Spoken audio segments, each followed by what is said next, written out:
Bab 171, Serangan Balik Hitam. Nama, peternakan tingkat dewa penulis, lembut dalam senjata baja. Plus matikan mengatur ulang. Setelah Xia Ruofei kembali ke kamar sebentar, staf hotel Heng Feng Jiahua datang ke pintu untuk mengirimkan cek, total 14 juta koin Tiongkok. Lelang malam ini adalah bantuan Ma Xiong dengan Zhang Luo, termasuk dana akhir, sesuai permintaan Xia Ruofei, dikonversi ke Hua Xiaoko, dengan nilai tukar hari itu, langsung dibayarkan ke Xia Ruofei. Namun, di bawah permintaan kuat dari Xia Ruofei, sejumlah biaya untuk biaya penggunaan tempat, remunerasi juru lelang, dan sebagainya masih dibayarkan seperti biasa, tetapi hotel juga memberikan diskon besar kepada Xia Yaofei. Cek adalah jenis yang dapat diuangkan kapan saja. Xia Ruofei langsung memanggil gulungan yang digali setelah anggota staf pergi, memasukkan cek ke dalam ruangan dan tidak ada tempat yang lebih aman di bawah matahari.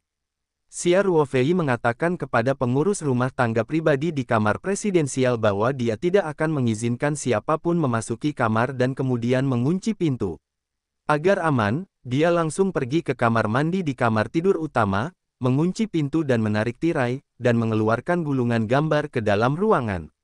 Xia Ruofei datang ke ruang aslinya dan muncul tepat di sebelah pagar sederhana lingkaran. Saat Xiao Hei melihat Xia Ruofei, dia langsung mengayunkan ekornya dengan riang.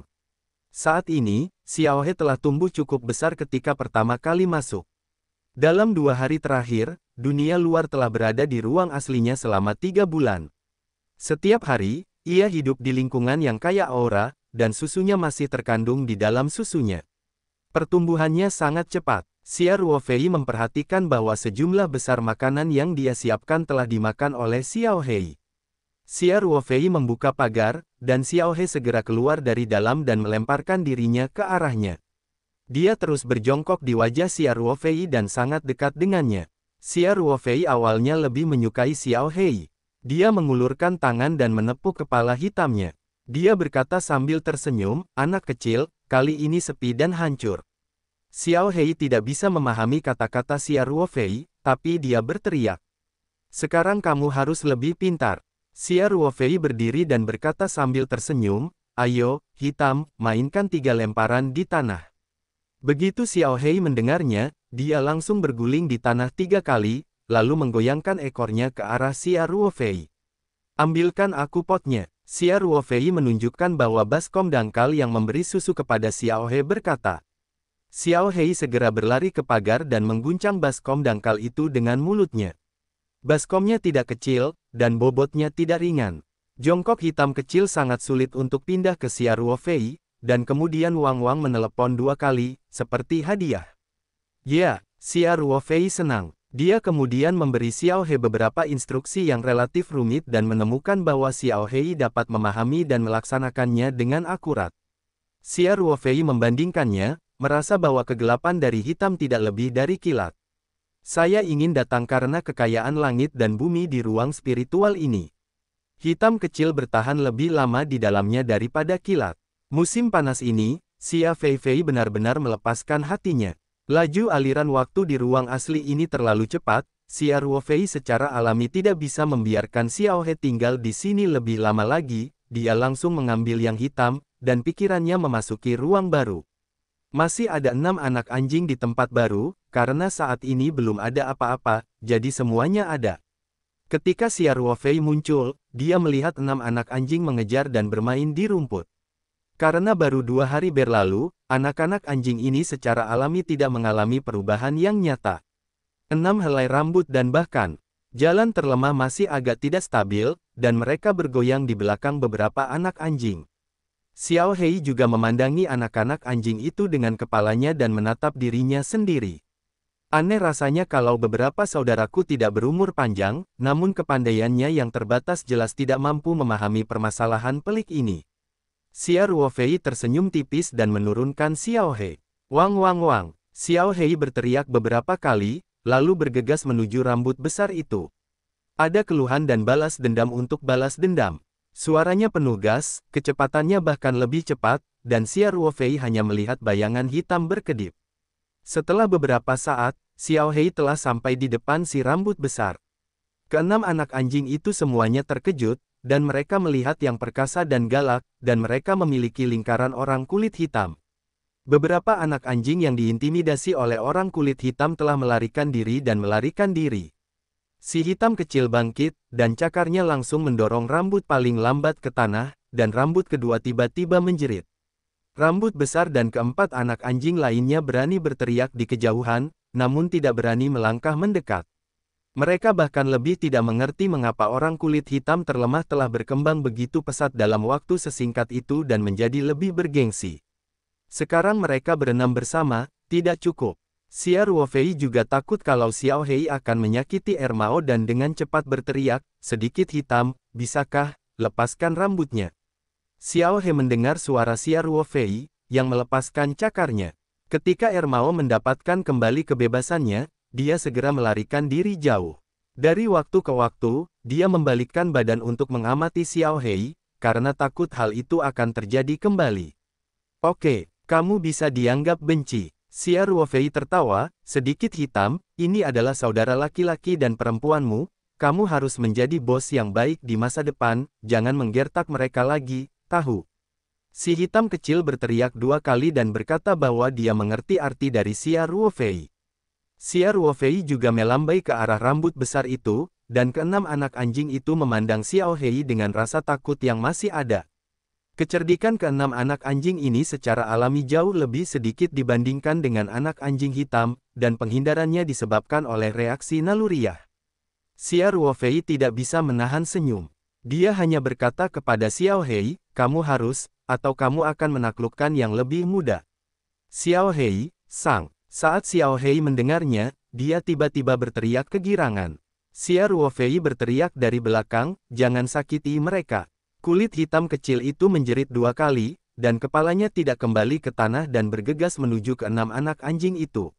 Keenam anak anjing itu tiba-tiba tertegun dan lari lagi. Tapi di manakah tubuh kecil mereka menjadi terlalu hitam? Xia Ruofei berdiri di dekat tangannya dan menonton pertunjukan itu. Xiao Hei benar-benar menunjukkan kekuatan yang besar. Kali ini, setelah beberapa saat, dia memimpin rambut besar yang sedih itu dan perlahan berjalan kembali. Si hitam kecil mendongak sedikit, seolah-olah dia adalah seorang jenderal kemenangan. Rambut-rambutnya yang besar sangat memalukan, bulu-bulu di badannya berantakan, penuh debu, satu demi satu seperti terong es. Jelas sekali, hanya untuk sementara, mereka telah ditaklukkan oleh Xiao Hei. Xia Ruofei berkata, hei, efisiensinya cukup tinggi. Xiao Hei, kamu adalah bos mereka di masa depan, jangan ganggu mereka lagi. Xiao Hei menggoyangkan ekornya. Xia Ruofei berkata kepada Damao Ermao, kamu akan tinggal bersama Xiao Hei di masa depan. Jika ada kebutuhan, aku akan melepaskanmu. Di sini, aku harus mendengarkan perintah Xiao Hei, jangan biarkan aku pergi, mengerti? Kecerdasan Damao Ermao masih relatif rendah, dan mereka tidak begitu memahami kata-kata Xia Ruofei. Namun, setelah teriakan hitam dan rendah, mereka semua gemetar, dan mereka dengan cepat belajar menarikan ekor hitam ke arah Xia. Ruofei penampilannya juga membuat tertawa terbahak-bahak, sepertinya Xiao Hei sudah agak tua. Karena dia tidak berada di rumahnya sendiri, Xia Ruofei tidak tinggal di ruangan itu. Dia memeriksa makanan anak-anak anjing dan membuka kembali sekantong makanan anjing dan menuangkannya ke dalam baskom besar. Kemudian Xia Ruofei memberi Xiao Hei beberapa patah kata dan kemudian meninggalkan ruang Lingtu. Setelah menerima peta yang bagus, Xia Ruofei langsung mandi di kamar mandi, lalu kembali ke kamar tidur utama yang besar dan tertidur. Keesokan paginya, Xia Ruofei tidak punya pengaturan lain. Setelah bangun, dia segera memanggil sarapan ke Presidential Suite. Setelah sarapan, Xia Ruofei duduk di kursi panjang di balkon besar dan membaca memesan dengan santai. Matahari musim dingin menyinari tubuhnya, dan suara peluit sungai Huangpu terdengar dari waktu ke waktu. Xia Ruofei dengan malas menghabiskan waktu yang lama. Saat itu dia menelepon Monica dan setuju untuk makan siang di restoran Prancis di lantai paling atas hotel pada siang hari. Sampai waktu janji temu semakin dekat, Xia Ruofei bangkit dan mengenakan pakaian formal, meninggalkan kamar presidensial, dan langsung menuju lantai atas melalui lift khusus. Xia Ruofei datang ke restoran top 10 menit lebih awal dari waktu yang ditentukan. Yang mengejutkannya, Monica lebih awal darinya, berdiri di teras besar restoran yang menghadap ke sungai. Monica mengenakan blazer yang elegan dan stylish, desain atasan ruffle, serta ikat pinggang yang menonjolkan pinggang kecilnya dengan sempurna. Dengan celana white leg hitam dan stiletto, tampilkan tempat kerja yang modis. "Maaf, sepertinya aku terlambat," kata Xia Ruofei. Mendengar suara Xia Ruofei, Monica berbalik. Dia meraih kacamata hitamnya dan tersenyum dan berkata, "Musim panas, seharusnya aku datang lebih awal. Aku hanya suka pemandangan indah di lantai paling atas, jadi, Setelah itu, Monica mengangkat bahu. Xia Ruofei tersenyum dan berkata, "Saya baru saja meletakkan tempat duduk saya di teras ini, dan saya dapat melihat pemandangan sungai 360 derajat. Besar." Monica berkata dengan gembira. Pada saat ini, pelayan restoran datang dan dengan sopan membawa keduanya ke posisi yang telah dipesan sebelumnya oleh Xia Ruofei. Xia Ruofei membukakan kursi untuk Monique. "Terima kasih." Monica Yan tersenyum dan duduk. Setelah Xia Ruofei datang ke seberang, pelayan mengambil menunya. Xia Ruofei mengulurkan tangan dan berkata, "Mes prioritas." "Ini sangat anggun." Monica terkekeh. Xia Ruofei berkata sambil tersenyum, "Sebenarnya, saya sudah tua. Untuk makan siang bersama Anda, saya secara khusus mencari informasi di internet." Monica, yang sedang melihat menu, terkikik. Faktanya, Xia Ruofei tidak bercanda. Dia benar-benar tidak memahami etika barat. Dia adalah seorang veteran-veteran. Sebelum dia menjadi tentara, dia juga ada di rumah. Dia tidak punya kesempatan untuk menghubungi pengetahuan seperti itu.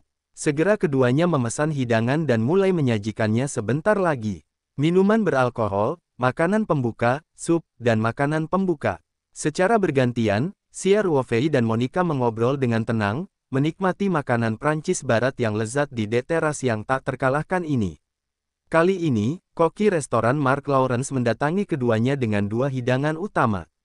Lawrence berkata dengan sangat antusias, "Nyonya Grasso, Tuan Xia, selamat datang di restoran papan atas Jiahua untuk makan malam. Hidangan utamanya adalah steak Rossini yang saya masak sendiri, silakan cicipi dua." Pada pelelangan tadi malam, Masio mengambil dua trafel putih besar, dan yang diambil dari pelelangan keluarga Grasso diserahkan ke restoran teratas, jadi Lawrence melihat Xia Ruofei dan Monica II. Masyarakat juga cukup antusias. "Saya bisa merasakan keahlian koki berbintang Michelin. Saya benar-benar berharga hari ini," Xia Ruofei berkata sambil tersenyum. "Terima kasih, Tuan Lawrence." Monica pun berkata sambil tersenyum. Steak Rossini adalah hidangan terkenal dalam masakan Prancis Barat. Xia Ruofei melihat sepotong foie gras di atas filet daging sapi goreng di piring. Aromanya yang beraroma getah hitam akan menggugah selera saat dicium. Mark Lawrence berkata, "Dua bahan utama hidangan ini adalah steak mignon yang enak dan foie gras Strasbourg paling otentik, dimasak dengan basil hitam. Saya akan menyelesaikan jalan ini di bawah." Proses terakhir dari hidangan ini. Setelah itu, Lawrence membuka tutup wadah tertutup di sisi gerbong makan kecil. Xia Ruofei dan Monica tiba-tiba mencium bau yang familiar. Itu adalah trafel putih terakhir yang dilelang keluarga Grasso tadi malam. Lawrence meraih trafel putih, mengambil trafel planer dari saku jas koki, dan setelah mencukur beberapa potong trafel putih ke dalam piring keduanya, berkata, "Silakan gunakan keduanya." Setelah itu, Lawrence dengan hati-hati memasukkan kembali trafel putih itu ke dalam gerbong makan, menutup tutupnya, dan berdiri di samping. Xia Ruofei dan Monica mengambil pisau dan garpu dan mulai menikmati hidangan utama hari ini. "Rasanya enak sekali, steaknya pas." Monica tersenyum, dan perhatian Xia Ruofei lebih terkonsentrasi pada foie gras. Dia berkata kepada Lawrence, "Tuan Lawrence, foie gras ini enak. Rasanya sangat kuat, lembut dan halus, sangat enak."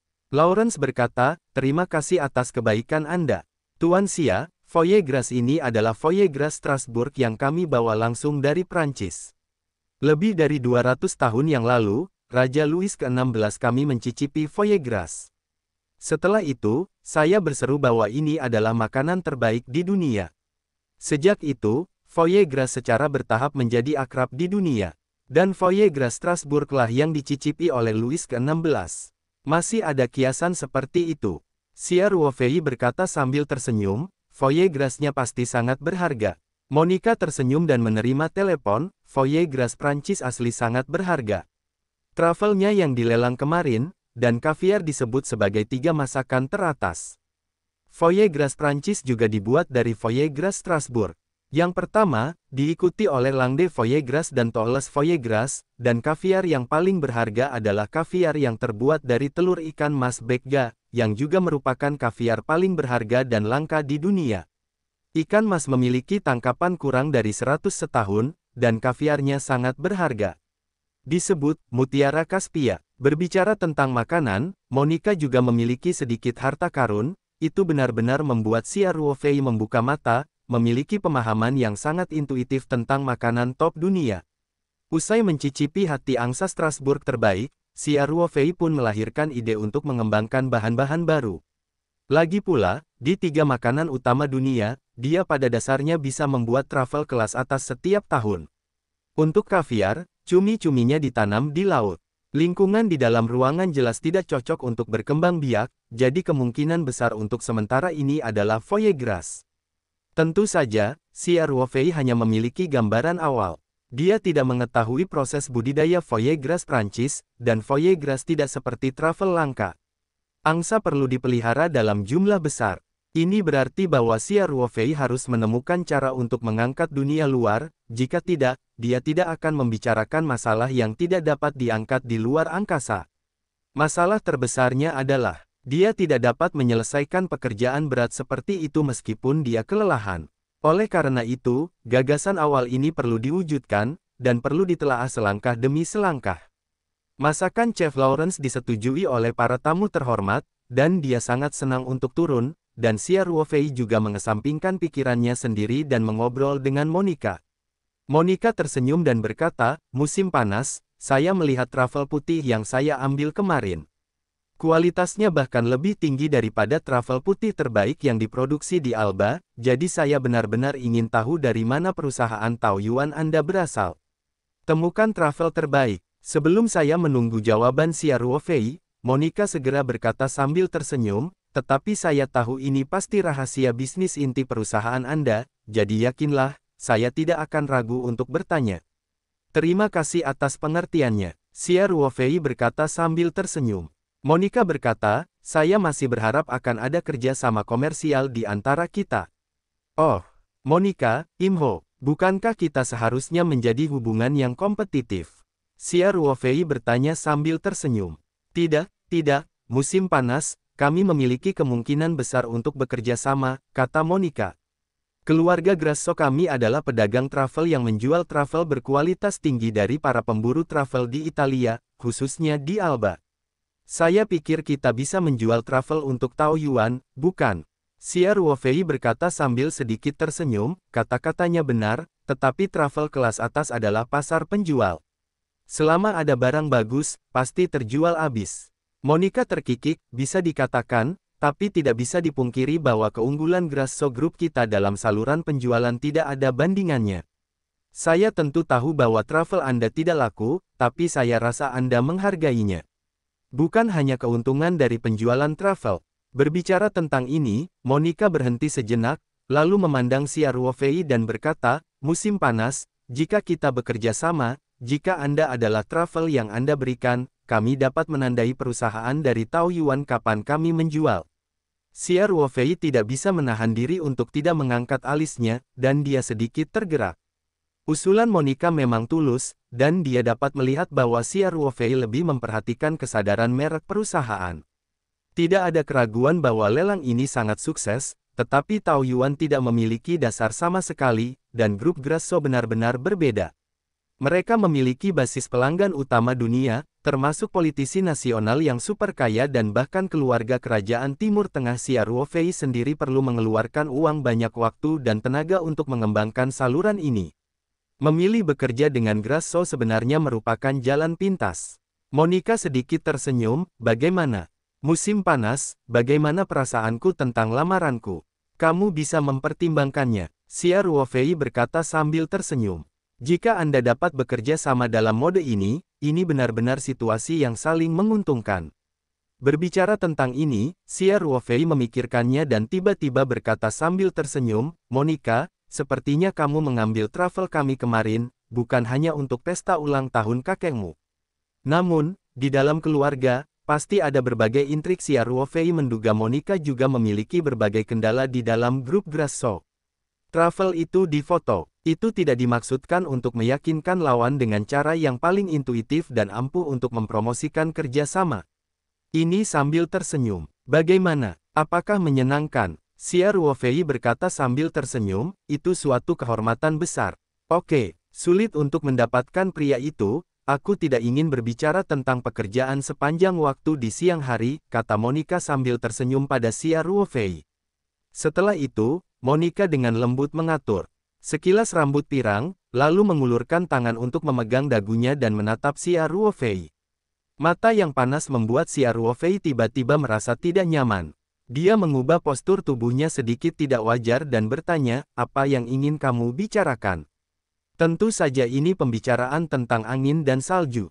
Monica terkekeh. Pada saat ini, Xia Ruofei merasakan kaki batu giok yang halus dengan lembut menginjak punggung kakinya, dan kemudian perlahan-lahan naik ke betis. Xia Ruofei tidak bisa menahan sebagian dari tubuhnya. Ternyata Monica tak tahu kapan ia sudah melepas sepatu hak tingginya. Saat ini, dia sedang menyelinap keluar dari bawah meja. Meski melalui celana panjang, Xia Ruofei masih bisa merasakan kehalusan kaki giok Monica. Di teras restoran western kelas atas ini, keduanya mengenakan gaun formal yang sangat elegan, namun ada pemandangan lain di bawah meja. Saya merasa Xia Ruofei merasa sedikit menjengkelkan. Tentu saja, lebih banyak lagi yang masih memalukan. Melihat ekspresi Xia Ruofei, Monica tertawa dan membanting punggungnya dan berkata, musim panas, kamu tampaknya pemalu. Apakah ada? Xia Ruofei menatap Monica dengan penuh perhatian. Monica tersenyum dan bertanya, bagaimana menurutmu? Xia Ruofei mengangkat bahu dan tersenyum dan berkata, oke. Gairah gadis Italia itu benar-benar membuatku sedikit. Xia Ruofei mengatakan bahwa ini adalah kata sifat yang cocok, dan Monica masih memegang dagunya di tangannya, dan dia menatap Xia Ruofei dengan mata besarnya. Dia menggunakan suara sengau, baiklah. Sedikit tersanjung, kata Xia Ruofei. Monica terkikik dan berkata, oke, kalau begitu aku tidak menggodamu, pria kecil yang lucu. Xia Ruofei mendengar kata-kata itu dan tidak melakukannya. Ini adalah pertanyaan mengenai martabat laki-laki. Bisakah itu ditoleransi? Monica, aku bukan laki-laki kecil. Xia Ruofei berkata dengan pernyataan serius, sekarang, masih lama dari pesawatku untuk lepas landas. Apakah lebih baik kembali ke kamar bersamaku? Besar dan kecil, ayo kita coba. Monica perlahan melebarkan matanya, dan keponakan cantik itu melihat sekilas sebuah kecelakaan mendadak.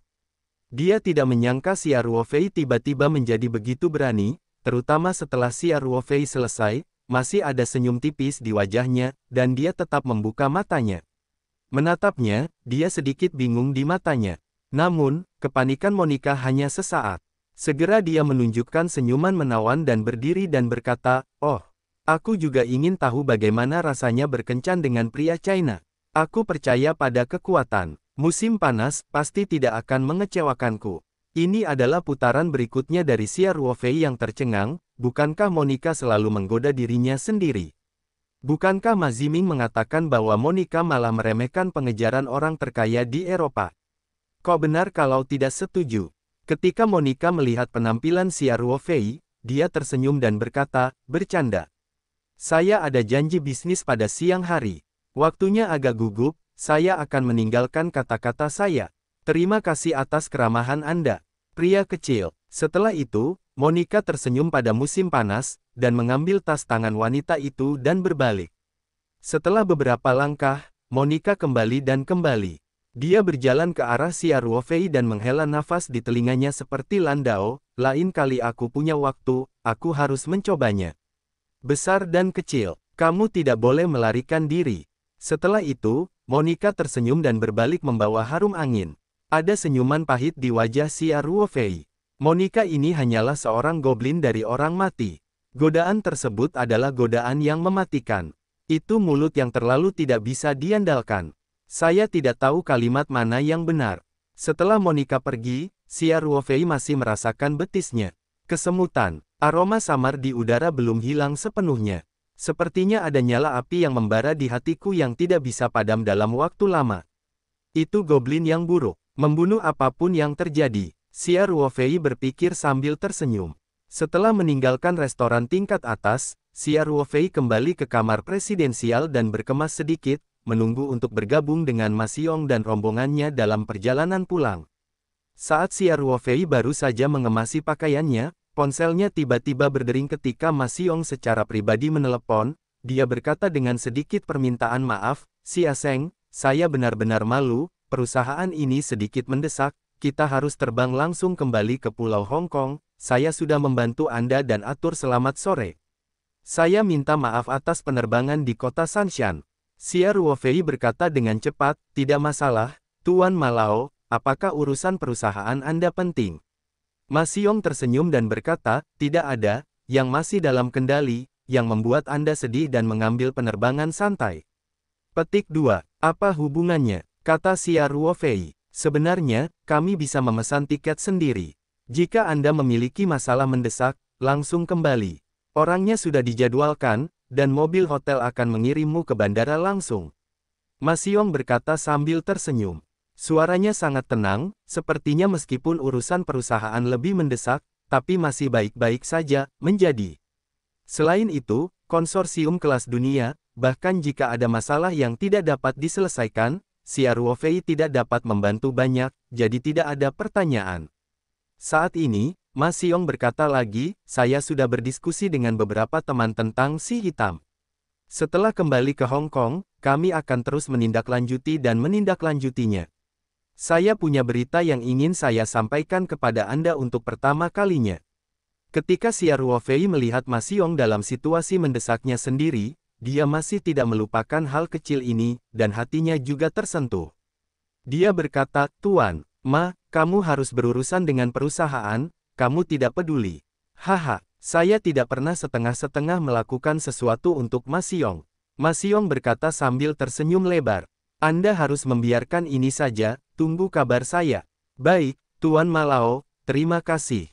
Xia Ruofei kata. Tidak lama, setelah telepon ditutup, kepala pelayan pribadi kamar presidensial datang ke kamar, dengan hormat memberitahu Xia Ruofei bahwa mobil yang mengirimnya ke bandara telah diatur dan bisa pergi. Tangga, prosedur check-out telah diselesaikan oleh kepala pelayan pribadi. Xia Ruofei hanya perlu menandatangani sepatah kata pun ketika meninggalkan kamar presidensial lantai pertama. Rolls-Royce Phantom dari Presidential Suite telah diparkir di pintu masuk hotel. Kepala pelayan pribadi membukakan pintu untuk Xia Ruofei. Setelah Xia Ruofei naik bus, dia juga menarik pintu co-driver dan naik bus. Rolls-Royce Phantom berangkat dan langsung menuju Bandara Internasional Hong Kiao. Di pintu masuk ruang keberangkatan bandara, sebuah Mercedes-Benz hitam baru saja tiba. Kepala pelayan pribadi membukakan pintu untuk Xia Ruofei. Ketika Xia Ruofei menundukkan kepalanya dan mengebor Rolls-Royce Phantom, dia melihat Lu Yu baru saja keluar dari Mercedes-Benz di sebelahnya. "Lu Yu." Xia Ruofei tersenyum dan menyapa. Lu Yu juga melihat Xia Ruofei pada saat yang sama. Mulutnya sedikit ditarik, dan dia mengangguk dengan lembut dan menanggapi Xia Ruofei. Xia Ruofei juga terbiasa dengan sikap Lu Yu, tapi dia tersenyum dan tidak menyentuh hati. Kepala pelayan pribadi menyerahkan barang bawaan Xia Ruofei kepada rombongan rusa dari bagasi, dan kemudian dengan hormat pergi ke Xia Ruofei. Personil pendamping yang dibawa oleh Ma Xiong ke sini mengambil barang bawaan dua orang dan membawa keduanya ke ruang keberangkatan bandara. Mereka mengirim kartu identitas Xia Ruofei dan Lu Yu ke masa lalu dan langsung pergi ke counter check-in VIP untuk check-in. Xia Ruofei dan Lu Yu berdiri dan menunggu. Xia Ruofei awalnya ingin mencari beberapa percakapan, tetapi Lu Yu telah membungkukkan ponselnya dan tidak peduli dengan Xia Ruofei. Xia Ruofei tidak akan membosankan. Karena keduanya hanya membawa bagasi jinjing dan tidak perlu check-in, maka mereka akan segera mendapatkan boarding pass. Seragam dasar memimpin Xia Ruofei dan Lu Yu langsung melalui pemeriksaan keamanan dari saluran VIP. Personil pendamping hanya bisa mengirim ke pos pemeriksaan keamanan, dan melambaikan tangan kepada keduanya. Ketika Xia Ruofei melihat Lu Yue dan staf grup Heng Feng mengucapkan selamat tinggal, mereka menunjukkan senyuman dan sikap mereka cukup sopan. Staf lapangan membawa keduanya ke ruang tunggu VIP dan kemudian dengan sopan pergi. Hanya ada 3 atau 5 orang di ruang tunggu VIP yang kosong. Lu Yu mendorong kopernya dan menemukan tempat duduk yang jauh dari Xia Ruofei dan terus bermain dengan ponselnya. Xia Ruoying tersenyum dan menggelengkan kepalanya. Dia tidak tahu di mana dia telah menyinggung gadis itu. Dia merasa sikap Lu Yue terhadap dirinya sendiri sepertinya telah meningkat pesat di masa lalu. Bagaimana dia bisa kembali sekarang? Pikiran gadis itu sungguh sulit ditebak. Monica juga seperti itu. Xia Ruofei tentu saja tidak akan meminta kesenangan. Dia mengambil tempat duduk dan duduk, mengeluarkan buku dari kopernya, dan menunggu naik pesawat sambil membaca buku. Keduanya bertemu dari pintu masuk aula bandara. Sekarang, tidak ada yang mengatakan bahwa cerita itu telah diceritakan. Suasananya berbeda dan memalukan. Setelah menunggu lebih dari 20 menit di ruang VIP yang tenang, penerbangan Xia Ruofei mulai naik ke pesawat. Jadi Xia Ruofei mengembalikan buku itu ke dalam koper kecilnya dan membawa boarding pass ke gerbang keberangkatan. Xia Ruofei melihat Lu Yu juga menyeret kopernya dan datang, tetapi dia tidak berhenti untuk menunggu, tetapi mengambil boarding pass langsung ke jembatan melalui gerbang keberangkatan. Dia pemarah, karena rusa saya tidak mau bicara kepadanya, dan dia tentu saja tidak akan terburu-buru untuk memperhatikan. Baru saja, Xia Ruofei tidak melihat boarding pass dengan hati-hati. Ketika dia sampai di kabin, dia menyadari bahwa Ma Xiong membantunya membuat tiket kelas 1. Tidak mengherankan jika waktu tersebut jauh lebih awal dari waktu boarding normal, dan ada pramugari kelas 1 di depan pintu. Pelayanan, membawanya ke kelas 1 untuk duduk. Xia Ruofei mengeluarkan buku yang akan dilihatnya selama perjalanan, dan kemudian memasukkan koper kecil itu ke dalam kompartemen bagasi di atas. Kursi kelas 1 sangat luas, dan Xia Ruofei mendapat tempat duduk dekat jendela.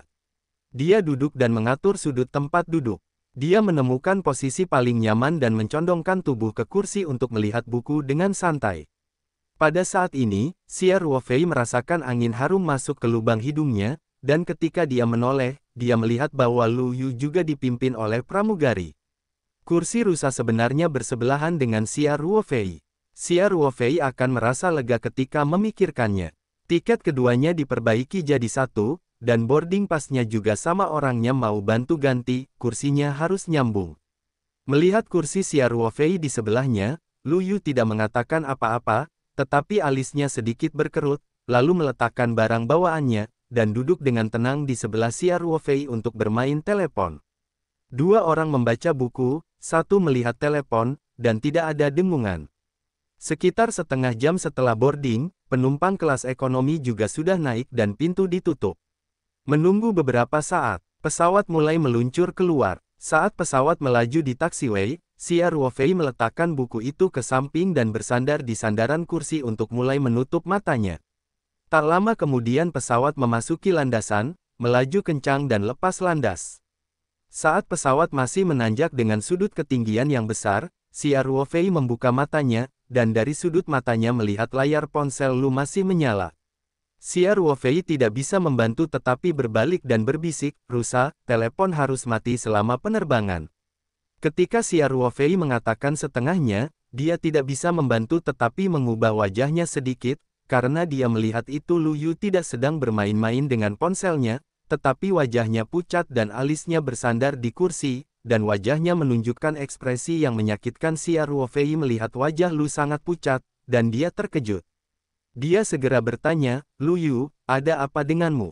Lu Yu awalnya sedikit tertutup, dan dia mendengar suara Xia Ruofei membuka matanya dan meliriknya, lalu dia melambaikan tangannya dengan lemah dan berkata bahwa dia tidak perlu khawatir. Tapi semakin khawatir Xia Ruofei. Apakah ini sesuatu yang mendesak? Pesawat baru saja lepas landas. Jika Anda mendapat keadaan darurat di langit, itu sangat berbahaya, dan wajah Lu Yu benar-benar menakutkan, hampir tidak ada darah. "Lu Yu, apa yang terjadi padamu?" Xia Ruofei bertanya dengan cemas. "Di mana yang tidak nyaman?" Rusa itu berkerut dan mengerutkan kening. Beberapa orang berkata dengan lemah, "Tidak apa-apa, kamu tidak peduli padaku." "Bagaimana caranya? Wajahmu sangat pucat, bukankah tidak nyaman?" Xia Ruofei berkata, "Jika ini serius, sangat berbahaya di langit. Sekarang pesawat baru saja lepas landas. Sangat tidak mungkin untuk melapor kepada kru. Penerbangan pulang harus dikembalikan, apa? Kamu mengganggu. Tidak ada yang ingin aku katakan. Biarkan aku istirahat. Suara Lu Yu akhirnya sedikit lebih besar, tetapi setelah dia selesai, alisnya berkerut lebih erat, menjangkau perut bagian bawah, dan ekspresi menyakitkan di wajahnya bahkan lebih buruk. Mata Xia Ruofei tertuju pada tangan Lu Yu, dan ada tebakan di hatinya.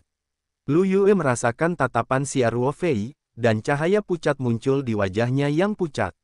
Dia mengejutkan Xia Ruofei dan berkata, di mana mencarinya? Xia Ruofei dengan ragu-ragu bertanya, Lu Yu, kamu, apakah ini sakit perut? Wajah Lu Yu memerah lagi, dan matanya mengelak dan berkata, kamu tidak perlu melakukannya. Ketika Xia Ruofei melihat Lu Yu seperti ini, dia pada dasarnya membenarkan tebakannya sendiri. Atas sikap buruk Lu Yu, dia tidak peduli bagaimana gadis ini biasanya tidak memberikan wajah yang baik, apalagi bibi besar. Suasana hati yang buruk juga merupakan hal yang normal. Namun, Xia Ruofei merasa gejala dysmenorrhea rusa sepertinya tidak serius. Dari wajahnya yang tidak berdarah dan sedikit keringat di dahinya, dia tahu bahwa dia sekarang sangat menderita. Pada tahap lepas landas pesawat, seiring dengan meningkatnya ketinggian, tekanan udara di dalam kabin akan berubah sehingga menimbulkan rasa tidak nyaman. Terlebih lagi, gejala Lu Yu masih sangat serius, bahkan lebih parah lagi. Melihat rusa berjongkok dengan perut kecil dan ekspresi kesakitan, hati Xia Ruofei lembut, dan dia melepaskan ikatan sabuk pengamannya dan berdiri. Tak jauh dari kelas 1, ada seorang pramugari yang duduk di kursinya. Ketika saya melihat Xia Ruofei berdiri dan berkata dengan cepat, Tuan, pesawat masih menanjak, Kapten belum melepaskan lampu peringatan sabuk pengaman, harap tetap di kursi dan ambil sabuk pengaman untuk menghindari bahaya. Xia Ruofei hanya bisa duduk tanpa daya. Dia berbisik kepada Lu Yu, kamu harus bersabar. Setelah beberapa saat pesawatnya rata, aku akan pergi mencarikanmu obat. Mata rusa, sedikit tertutup dan alisnya terkunci rapat. Mereka tidak dapat mengangkat tangan ke arah Xia Ruofei dan mengatakan bahwa mereka mengetahuinya. Xia Ruofei memandang Lu Yue sedikit dan merasa tidak nyaman, lalu memasang kembali sabuk pengamannya. Dia bukan orang pertama yang terbang, tapi dia merasa tahap pendakiannya sangat panjang. Sudut elevasi pesawat berangsur-angsur mengecil, dan akhirnya menjadi rata. Beberapa saat kemudian, lampu peringatan sabuk pengaman juga padam. Xia Ruofei hampir melepaskan ikatan sabuk pengamannya dan berdiri. Lu Yue menatap Xia Ruofei dengan sedikit terangkat, dan ada arus hangat di hatinya. Ruang tempat duduk di kelas 1 relatif luas, dan Xia Ruofei langsung menyilangkan kaki Lu Yu dan berjalan ke ruang makan depan. Pramugari pun melepaskan ikatan sabuk pengamannya di ruang persiapan. Waktu penerbangan dari Shenzhen ke Shanshan tidak lama. Mereka harus bergegas menyediakan makanan untuk para penumpang. Ketika pramugari melihat Xia Ruofei datang, dia dengan cepat melangkah maju, dengan senyum profesional di wajahnya, dan berbisik, Tuan, apa perlunya? Xia Ruofei berkata, halo, apakah Anda punya gula merah di sini? Teman saya sedikit tidak nyaman, dan menyusahkan saya untuk membuat secangkir air gula merah. Ketika pramugari mendengarnya, dia tersenyum dan berkata, oke, mohon tunggu sebentar. Xia Ruofei memikirkannya dan berkata, aku mengganggumu. Hei, kamu bisa menaruhnya di sini setelah kamu merendamnya. Aku pergi ke kamar mandi dan mengambilnya sendiri. Oke, terima kasih. Setelah Xia Ruofei selesai, dia mendorong pintu ke kamar mandi kelas 1 dengan lorong terpisah dari tempat makan. Setelah mengunci pintu, Xia Ruofei dengan cepat memanggil gulungan spiritual dari telapak tangannya, dan kemudian memikirkan tentang ruang komunikasi, dan dengan cepat mengeluarkan kendi datar stainless steel berisi larutan kelopak dari ruang tersebut. Xia Ruofei menyatukan kembali gambar roh itu ke telapak tangannya, dan kemudian menyembunyikan kendi baja tahan karat di mansetnya, yang mendorong pintu kamar mandi keluar. Petugas sudah menyiapkan air gula merahnya. Secangkir besar air hangat gula merah yang dilepuh dimasukkan ke dalam cangkir lurus. Xia Ruofei mengucapkan terima kasih padanya, lalu mengambil air gula merah dan kembali. Di kelas 1, kecuali Xia Ruofei dan Lu Yu, hanya ada satu pria gemuk yang tersisa. Saat ini, pria gendut itu tertidur di kursi, dan ada tirai antara kelas 1 dan kelas ekonomi, jadi Xia Ruofei menghadap keluar. Ketika pramugari berada, mereka hampir menghalangi semua pandangan. Lengannya bergerak tanpa bekas, dan termos baja tahan karat tergelincir ke telapak tangannya. Xia Ruofei dengan lembut menyentuh ibu jarinya, dan hip flash dibuka dengan mulut kecil. Sambil memperhatikan gerakan sebelum dan sesudahnya, ia menjatuhkan 5 atau 6 tetes larutan kelopak ke dalam cangkir lurus, lalu mengatur ulang hip flash dengan ibu jarinya. Aksi saku celana tangan, termos pinggul baja tahan karat jatuh diam-diam ke dalam saku celananya. Xia Ruofei berjalan melewati kaki rusa dan berjalan kembali ke tempat duduknya. Lalu dia berbalik dan meletakkan meja kecil di depan Lu Yu dan meletakkan gula merah di atas meja kecil. Lalu dia dengan lembut berkata, "Rusa, minumlah sedikit. Air hangat melepuh." Lu Yue melihat ke cangkir air gula merah yang masih panas, dan beberapa dari mereka memandang Xia Ruofei dengan cara yang rumit, "Terima kasih."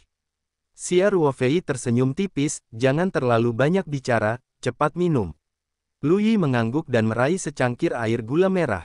Dia meminum semua suapan kecil. Xia Ruofei melihat Lu Yu semua selesai minum, dan jantungnya juga sedikit menenangkan sekitar 5 atau 6 tetes larutan kelopak, bahkan jika itu tidak dapat sepenuhnya menyembuhkan dismenorenya, setidaknya menghilangkan rasa sakit saat itu tentu tidak ada masalah.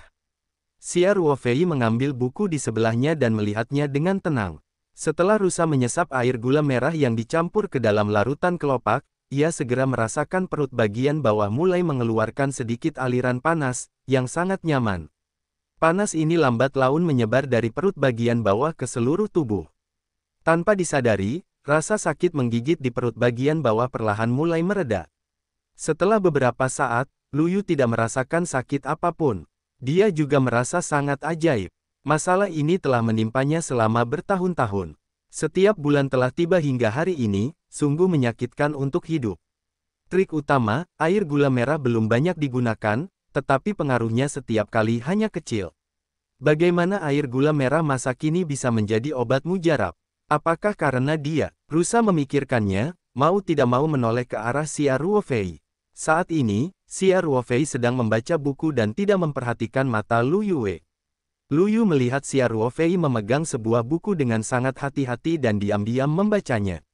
Sinar matahari di luar jendela kapal yang masuk membuat wajah sampingnya tampak seperti lingkaran cahaya, dan seperti siluet, garis wajahnya pun menjadi lembut. Banyak, rusa menyipitkan mata dan memikirkannya, namun masih sedikit malu untuk bertanya. Dia dengan lembut memutar tubuhnya dan wajahnya sedikit berubah. Dia segera menemukan sepotong pembalut wanita dan sebungkus tisu dari tangannya dan mengambil sabuk pengaman dan bangkit ke kamar mandi. Xia Ruofei hanya menatap Lu Yu dan tenggelam dalam buku itu. Segera, Lu Yu keluar dari kamar mandi dan duduk di kursi dan duduk. Rasa sakit yang telah terbunuh sejak saya naik pesawat hampir selalu menemaninya. Itu juga membuatnya merasa sangat lelah. Sekarang setelah rasa sakitnya hilang, Lu Yu segera merasakan serangan mengantuk. Dia perlahan menutup matanya di sandaran kursi dan segera tertidur karena suara mesin. Xia Ruofei sangat percaya diri dengan solusi kelopaknya, jadi setelah melihat rusa meminum air gula merah, dia tidak mengamati situasinya lagi. Saat Xia Ruofei sedang asyik membaca, dia tiba-tiba merasakan bahu kanannya disentuh dengan lembut, dan kemudian sebuah kepala bersandar di bahunya. Xia Ruofei menoleh dan menemukan bahwa Lu Yi tidak tahu kapan dia tertidur. Dan saya tidak tahu bagaimana melakukannya. Dia duduk di kursi kelas 1 yang besar dan terbungkus rapi, dan dia benar-benar bisa menuangkan separuh tubuhnya. Sekarang kepalanya bersandar di bahu Xia Ruofei. Xia Ruofei tahu bahwa Lu Yu juga sangat lelah, jadi dia tidak berani bergerak, dan takut membangunkannya. Sangat tidak nyaman untuk menjaga postur tubuh sepanjang waktu, tetapi Xia Ruofei telah berpartisipasi dalam pelatihan laten penembak jitu saat menjadi tentara, dan pelatihan pengawal yang mengenakan seragam kamuflase gerah dan tidak bisa bergerak sepanjang hari. Sekarang situasi ini tentu saja bersifat pediatrik baginya.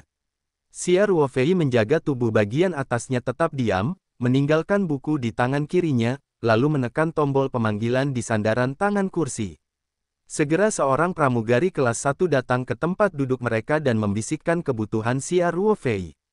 Xia Ruofei berkata dengan lembut, temanku tertidur, dan meminta selimut untukku, terima kasih. Pramugari segera mengangguk dan segera selimut diantar. Tubuh Xia Ruofei tidak bisa bergerak dengan mudah, biarkan saja pramugari dengan hati-hati meletakkan selimut di atas rusa. Perjalanan selanjutnya membosankan. Xia Ruofei tidak bisa bergerak pada saat bersamaan. Setelah duduk beberapa saat, dia tidak bisa menahan diri untuk tidak melihat ke arah Lu Yue. Nafas Lu Yu sangat stabil, wajahnya cukup tenang, dan jelas perut bagian bawah tidak lagi nyeri. Pada jarak sedekat itu, Xia Ruofei dapat dengan jelas melihat kulit bersalju dan bulu mata panjang di wajah rusa. Parahnya lagi, seiring dengan nafas rusa, payudaranya yang menjulang tinggi juga sedikit naik turun. Dia biasa tidur dalam posisi ini. Jari tengahnya sangat dekat dengan lengan Xia Ruofei, jadi dengan naik turunnya sesekali, saya akan menyentuh lengan Xia Ruofei dengan lembut. Selain itu, gas yang diteriakkan rusa langsung menuju ke leher Xia Ruofei, yang membuat Xia Ruofei mati rasa dan gatal. Xia Ruofei berusaha menenangkan dirinya, tetapi apakah itu mudah dikendalikan?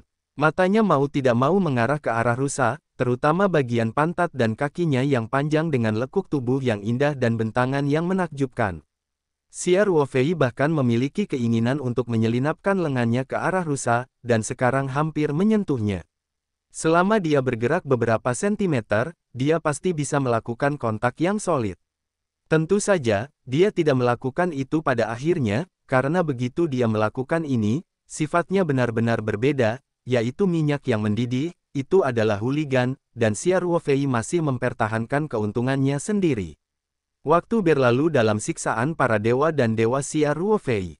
Tiba-tiba pesawat yang tadinya terbang mulus terbanting ke wastafel berikutnya tanpa peringatan. Hal ini membuat semua orang tidak memiliki pertahanan, karena perjalanan sangat lancar, dan langit di luar juga cerah.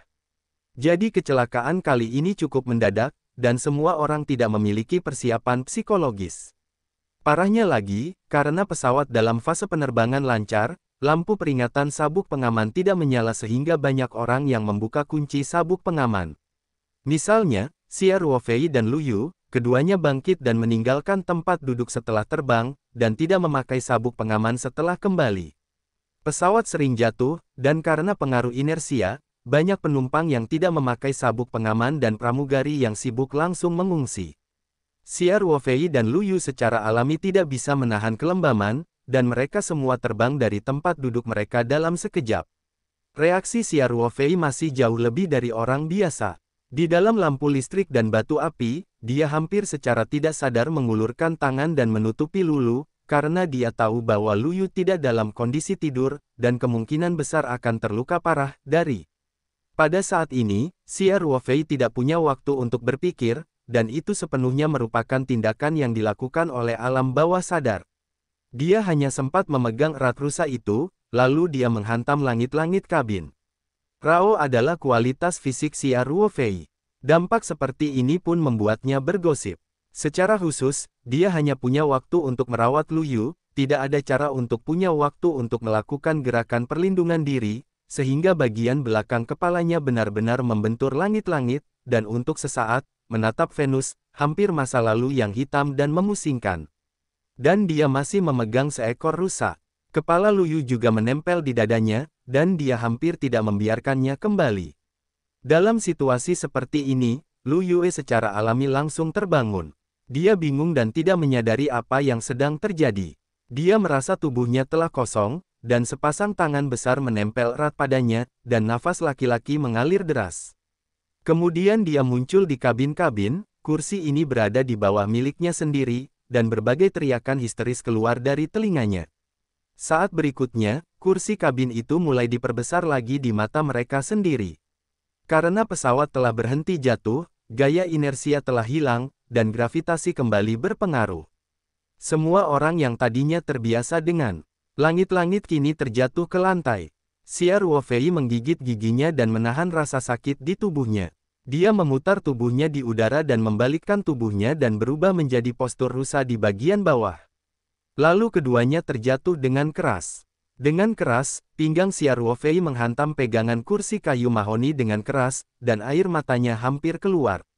Dan dia sekali lagi menjadi bantalan daging Lu Yu. Keduanya tidak memiliki waktu reaksi, Lu Yu menekan tubuh Xia Ruofei, dan mulut mereka bahkan bertemu, tetapi tidak ada suasana ambigu. Xia Ruofei hanya merasakan sakit di bibirnya, jelas itu adalah gigi Lu Yu. Adapun perasaan bibir merah Lu Yu di bibirnya, Xia Ruofei tidak memiliki kesan sama sekali. Tidak hanya itu, seluruh tubuh Lu Yu menempel pada Xia Ruofei. Puncak kembarnya yang bertubuh penuh langsung dimasukkan ke dalam dada Xia Ruofei, dan ada deformasi yang sangat jelas, termasuk perutnya yang rata, yang menempel erat pada Xia Ruofei. Kali ini, Xia Ruofei merasakan sentuhan lembut di dadanya, tetapi dia tidak memiliki pikiran untuk memikirkannya, karena dia merasa pinggangnya akan putus, dan sepertinya rusa ramping itu tampak berat, jadi Xia Ruofei cepat. Saya belum bernapas. Deskripsinya mungkin panjang, namun nyatanya rangkaian kecelakaan ini hanya terjadi dalam 2 atau 3 detik saja. Termasuk Xia Ruofei, sebagai seorang pria, melindungi seorang wanita di sekitarku adalah reaksi bawah sadar. Lu Yu juga sangat menekan Xia Ruofei sebelum kembali kepada Tuhan. Saat ini kabin sudah berantakan, segala macam jeritan dan tangisan yang menyakitkan datang silih berganti, dan banyak kru juga yang terluka. Mereka semua berdiri dan bekerja, tidak seperti beberapa penumpang yang juga memakai sabuk pengaman, sehingga terjadi kecelakaan. Pada saat itu, hampir semua orang terlempar karena kelembaman. Saya khawatir itu bukan rasa sakit pada tubuh. Saya ingin tahu bahwa pesawat tersebut sekarang berada di ketinggian 10.000 meter. Kecelakaan dari kecelakaan sebelumnya sangat dahsyat sehingga tidak akan menjadi masalah bagi pesawat. Jika terjadi kecelakaan pada ketinggian ini, itu adalah mayat. Saat ini, siaran kabin berdering, dan semua orang mendengar suara tenang kapten, para penumpang, pesawat baru saja mengalami aliran turbulen, jadi terjadi benturan besar.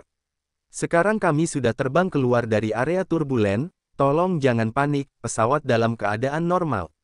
Kapten berhenti sejenak dan kemudian berkata, tolong minta kru untuk segera memeriksa luka penumpang dan membuangnya tepat waktu. Mohon penumpang yang memiliki pengalaman medis untuk membantu kru, terima kasih. Siaran kapten membuat emosi banyak orang menjadi lebih lancar, dan membuat Lu Yue menyadari bahwa dia masih berada di tubuh Xia Ruofei. Saat ini, kedua lelaki itu sangat dekat, hampir bertatap muka, mulut ke mulut, berwajah rusak. Pada panas terakhir, saya segera turun dari Xia Ruofei. Lu Yu menemukan bahwa pinggang Xia Ruofei terikat erat pada pegangan kursi kayu solid. Saat ini, dia menyeringai kesakitan dan wajahnya agak pucat. Hal yang terjadi barusan adalah antara listrik dan Flynn, tetapi Lu Yu saat ini menyadari bahwa Xia Ruofei telah melindungi dirinya sendiri. Sekarang dia tidak terluka, dan Xia Ruofei telah terjatuh begitu parah. Tiba-tiba, dia tiba-tiba merasa bahwa hatinya adalah yang paling lembut. Posisinya tersentuh. Xia Ruofei, apa kabar? Lu Yu bertanya dengan prihatin. Lalu naik dan ingin mengangkatnya, Xia Ruofei dengan cepat menangis, jangan berhenti, jangan sentuh aku. Aku mungkin telah melukai tulang belakang pinggangku. Lu Yu sangat takut sehingga dia menarik kembali tangannya dan bertanya dengan bingung, jadi, apa yang harus kulakukan? Xia Ruofei mencoba menggerakkan dirinya sendiri. Tiba-tiba, rasa sakit yang menyakitkan datang dari punggung bagian bawah, dan dia menarik napas dingin. Sangat mungkin untuk melukai tulang. Rusa agak tidak berdaya. Pada saat ini, dia tiba-tiba melihat bahwa sandaran punggung Xia Ruofei tiba-tiba berlumuran darah, dan dia ketakutan dan berteriak, Xia Ruofei, kamu, kepalamu juga berdarah. Tidak ada, jangan takut. Xia Ruofei nyaris tidak tersenyum dan berkata kepada Lu Yu. Lu Yu sudah menitikkan air mata saat ini, dia berkata, aku akan meminta orang untuk membantu. Jangan. Xia Ruofei berkata, kamu pelan-pelan dukung aku ingin bangun dulu. Pinggangmu. Lu Yu berkata ragu-ragu. Jika kamu melukai pinggangmu tulang belakang, Anda tidak boleh bergerak sesuka hati, jika tidak maka akan dengan mudah menyebabkan cedera yang lebih serius. Tidak apa-apa, pelan-pelan kata Xia Ruofei. Oh, ketika rusa itu berjalan, Xia Ruofei juga mengulurkan tangan dan perlahan mendukung kursi. Lu Yu memeluk bagian atas tubuhnya dari Xia Ruofei dan perlahan membantunya berdiri. Beban seluruh tubuh Xia Ruofei jatuh pada Lu Yue, dan punggungnya diikat erat ke puncak yang menjulang tinggi. Xia Ruofei bisa merasakan kelembutannya elastisitasnya, meski ia masih harus kehilangan pinggangnya, ia tetap saja bergoyang. Lu kamu tidak menyadarinya. Dia semua fokus pada Xia Ruofei dan dengan hati-hati mendukung Xia Ruofei. Xia Ruofei perlahan bergerak keras, bergerak sedikit, dan akhirnya duduk di kursi dengan bantuan Lu Yu. Saya akan pergi ke pramugari, kata Lu Yu. Setelah itu, Lu Yu segera bangkit dan berjalan menuju ruang persiapan pramugari, sambil berteriak sambil berjalan, pramugari, ada yang terluka di sini. Xia Ruofei memanfaatkan kesempatan Lu Yu untuk pergi, dan dengan cepat mengeluarkan kendi datar dari saku celananya, membuka tutupnya dan meminum beberapa suap larutan kelopak. Kemudian Xia Ruofei dengan cepat mengencangkan tutupnya dan memasukkan kendi itu ke dalam saku celananya. Tak lama kemudian seorang pramugari mengikuti rusa tersebut, dan wajah pramugari pun ikut bengkak, rupanya juga menderita karena terjatuh secara tiba-tiba. "Apa kabar Pak?" tanya pramugari. Lu Yu langsung kembali ke jalan, dia melukai bagian belakang kepala dan pinggangnya, dan sekarang kepalanya masih mengeluarkan darah, cedera pinggangnya tampaknya sangat serius, Anda dapat mencari dokter untuk memeriksanya. Penerbangan pramugari berkata, kami telah menyiarkannya 2 kali. Tidak ada dokter profesional dalam penerbangan ini. Tapi kami semua telah mempelajari pengetahuan pertolongan pertama. Biarkan saya menangani pria ini dulu. Kapten telah menghubungi lapangan. Akan ada dokter dan ambulans. Kalau begitu cepatlah, dia mengalami pendarahan di bagian belakang kepalanya, kata Lu Yu cemas. Bagus, kata pramugari, Tuan, saya akan memeriksa lukanya untuk Anda. Xia Ruofei tersenyum dan berkata, jika Anda memiliki pekerjaan, Anda seharusnya mencapai langit-langit, tepat di belakang kepala Anda. Anda bisa memberi saya suplemen darah saja. Setelah itu, Xia Ruofei sedikit mengangkat kepalanya, dan Lu Yu dengan cepat meremas ke depan Xia Ruofei, dan menopang bahu Xia Ruofei, sehingga wajah Xia Ruofei terkubur dalam posisi tulang selangkah rusa, dan dia tiba-tiba merasakan aroma yang harum. Setelah meminum larutan kelopak, rasa sakitnya mulai berkurang, komposisi kelopak bunga eksotis masuk ke dalam tubuh, dan dengan cepat mulai memperbaiki bagian Xia Ruofei yang terluka, jadi Xia Ruofei mulai memikirkan hal ini dengan santai, waktu. Jadi dia dipeluk oleh seorang wanita muda yang cantik, hidungnya penuh dengan tubuhnya, dan bahunya menyentuh puncak ganda yang menggoda dari waktu ke waktu. Selama dia pria normal, dia akan bahagia saat ini. Pramugari dengan cepat menemukan lukanya. Setelah mengoleskan obat hemostatik, dia membalut Xia Ruoying dengan perban kasa putih. Sekilas, Xia Ruofei seperti seorang prajurit heroik yang terluka dalam film revolusioner. Untung pramugari lebih tepat waktu. Jika menunggu lebih lama, diperkirakan luka kecil akan sembuh dengan sendirinya. Efek kelopak bunganya buruk sekali. Usai menangani luka di kepala, pramugari berkata dengan janggal, Pak, kami tidak berani menangani cedera pinggang dengan mudah, dan tidak ada kondisi medis. Anda hanya bisa menanggungnya, dan akan ada yang khusus ahli bedah setelah pesawat jatuh. Pesawat akan datang untuk merawatmu. Bagaimana kabarmu melakukan ini? Lu Yi merasa cemas saat mendengarnya. Buang saja orangnya, itu terlalu tidak bertanggung jawab. Kami benar-benar tidak bisa mengatasinya, pramugari menjelaskan dengan cepat.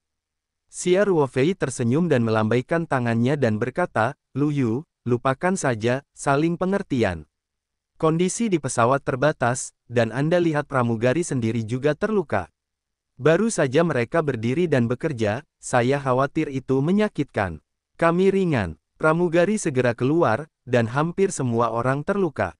Orang lain hancur. Satu orang mengalami cedera pada tulang belakang leher dan kondisinya sangat serius. Namun, orang-orang yang terluka ringan ini sibuk menangani akibatnya.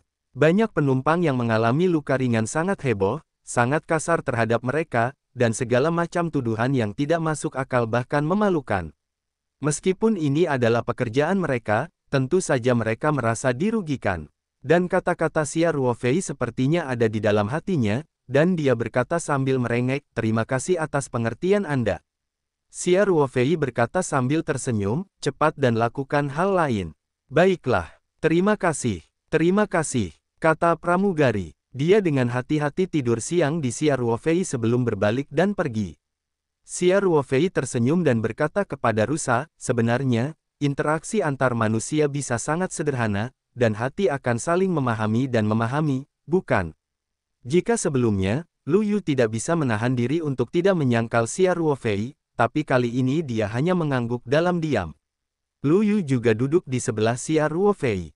Pandangannya memandang Xia Ruofei dengan cara yang rumit. Dia bertanya, kamu pernah menjadi tentara, dan kebugaran fisikmu sangat baik. Jika kamu tidak ingin melindungiku, kamu pasti tidak akan menderita cedera serius seperti itu. Aku sangat buruk padamu, mengapa kamu ingin menyelamatkanku? Xia Ruofei tersenyum dan berkata, reaksi bawah sadar, bagaimana bisa ada begitu banyak? Lalu lagi, apakah masuk akal bagi laki-laki untuk merawat perempuan? Rusa mengangguk dalam diam dan berkata dengan lembut setelah beberapa saat, terima kasih. Xia Ruofei menyeringai dan tersenyum. Dia merasa postur setengah berbaring ini sedikit tidak nyaman. Dia memegang sandaran tangan dan mencoba menyesuaikannya sedikit, tapi hanya bergerak sedikit. Posisi punggung bawah langsung menimbulkan rasa sakit. Dia tidak bisa menahan diri untuk tidak mengerang. Hiruplah udara sejuk. Sepertinya lukanya memang tidak ringan, kata Xia Ruofei dalam hatinya. Dia telah meminum larutan kelopak selama 2 atau 3 menit. Kalau cedera biasa, saya khawatir akan jauh lebih baik. Sekarang baru pulih sedikit, dan rasa sakitnya masih sangat hebat. Ini menunjukkan bahwa itu sangat berat dan sangat mungkin terjadi patah tulang atau bahkan patah. Lu Yu dengan cepat bertanya, apa kabar? Bisakah kamu melakukannya? Atau haruskah saya pergi ke pramugari untuk melihatnya? Jangan berhenti. Xia Ruofei berkata cepat, sekarang mereka sangat sibuk, jangan ganggu orang, dan mereka bilang mereka tidak ada bedanya. Kamu sangat menyedihkan dan iri pada batu giok. Lu Yu memandang Xia Ruofei dan berkata. Xia Ruofei tersenyum dan berkata, ini adalah salah satu dari sedikit kentunganku.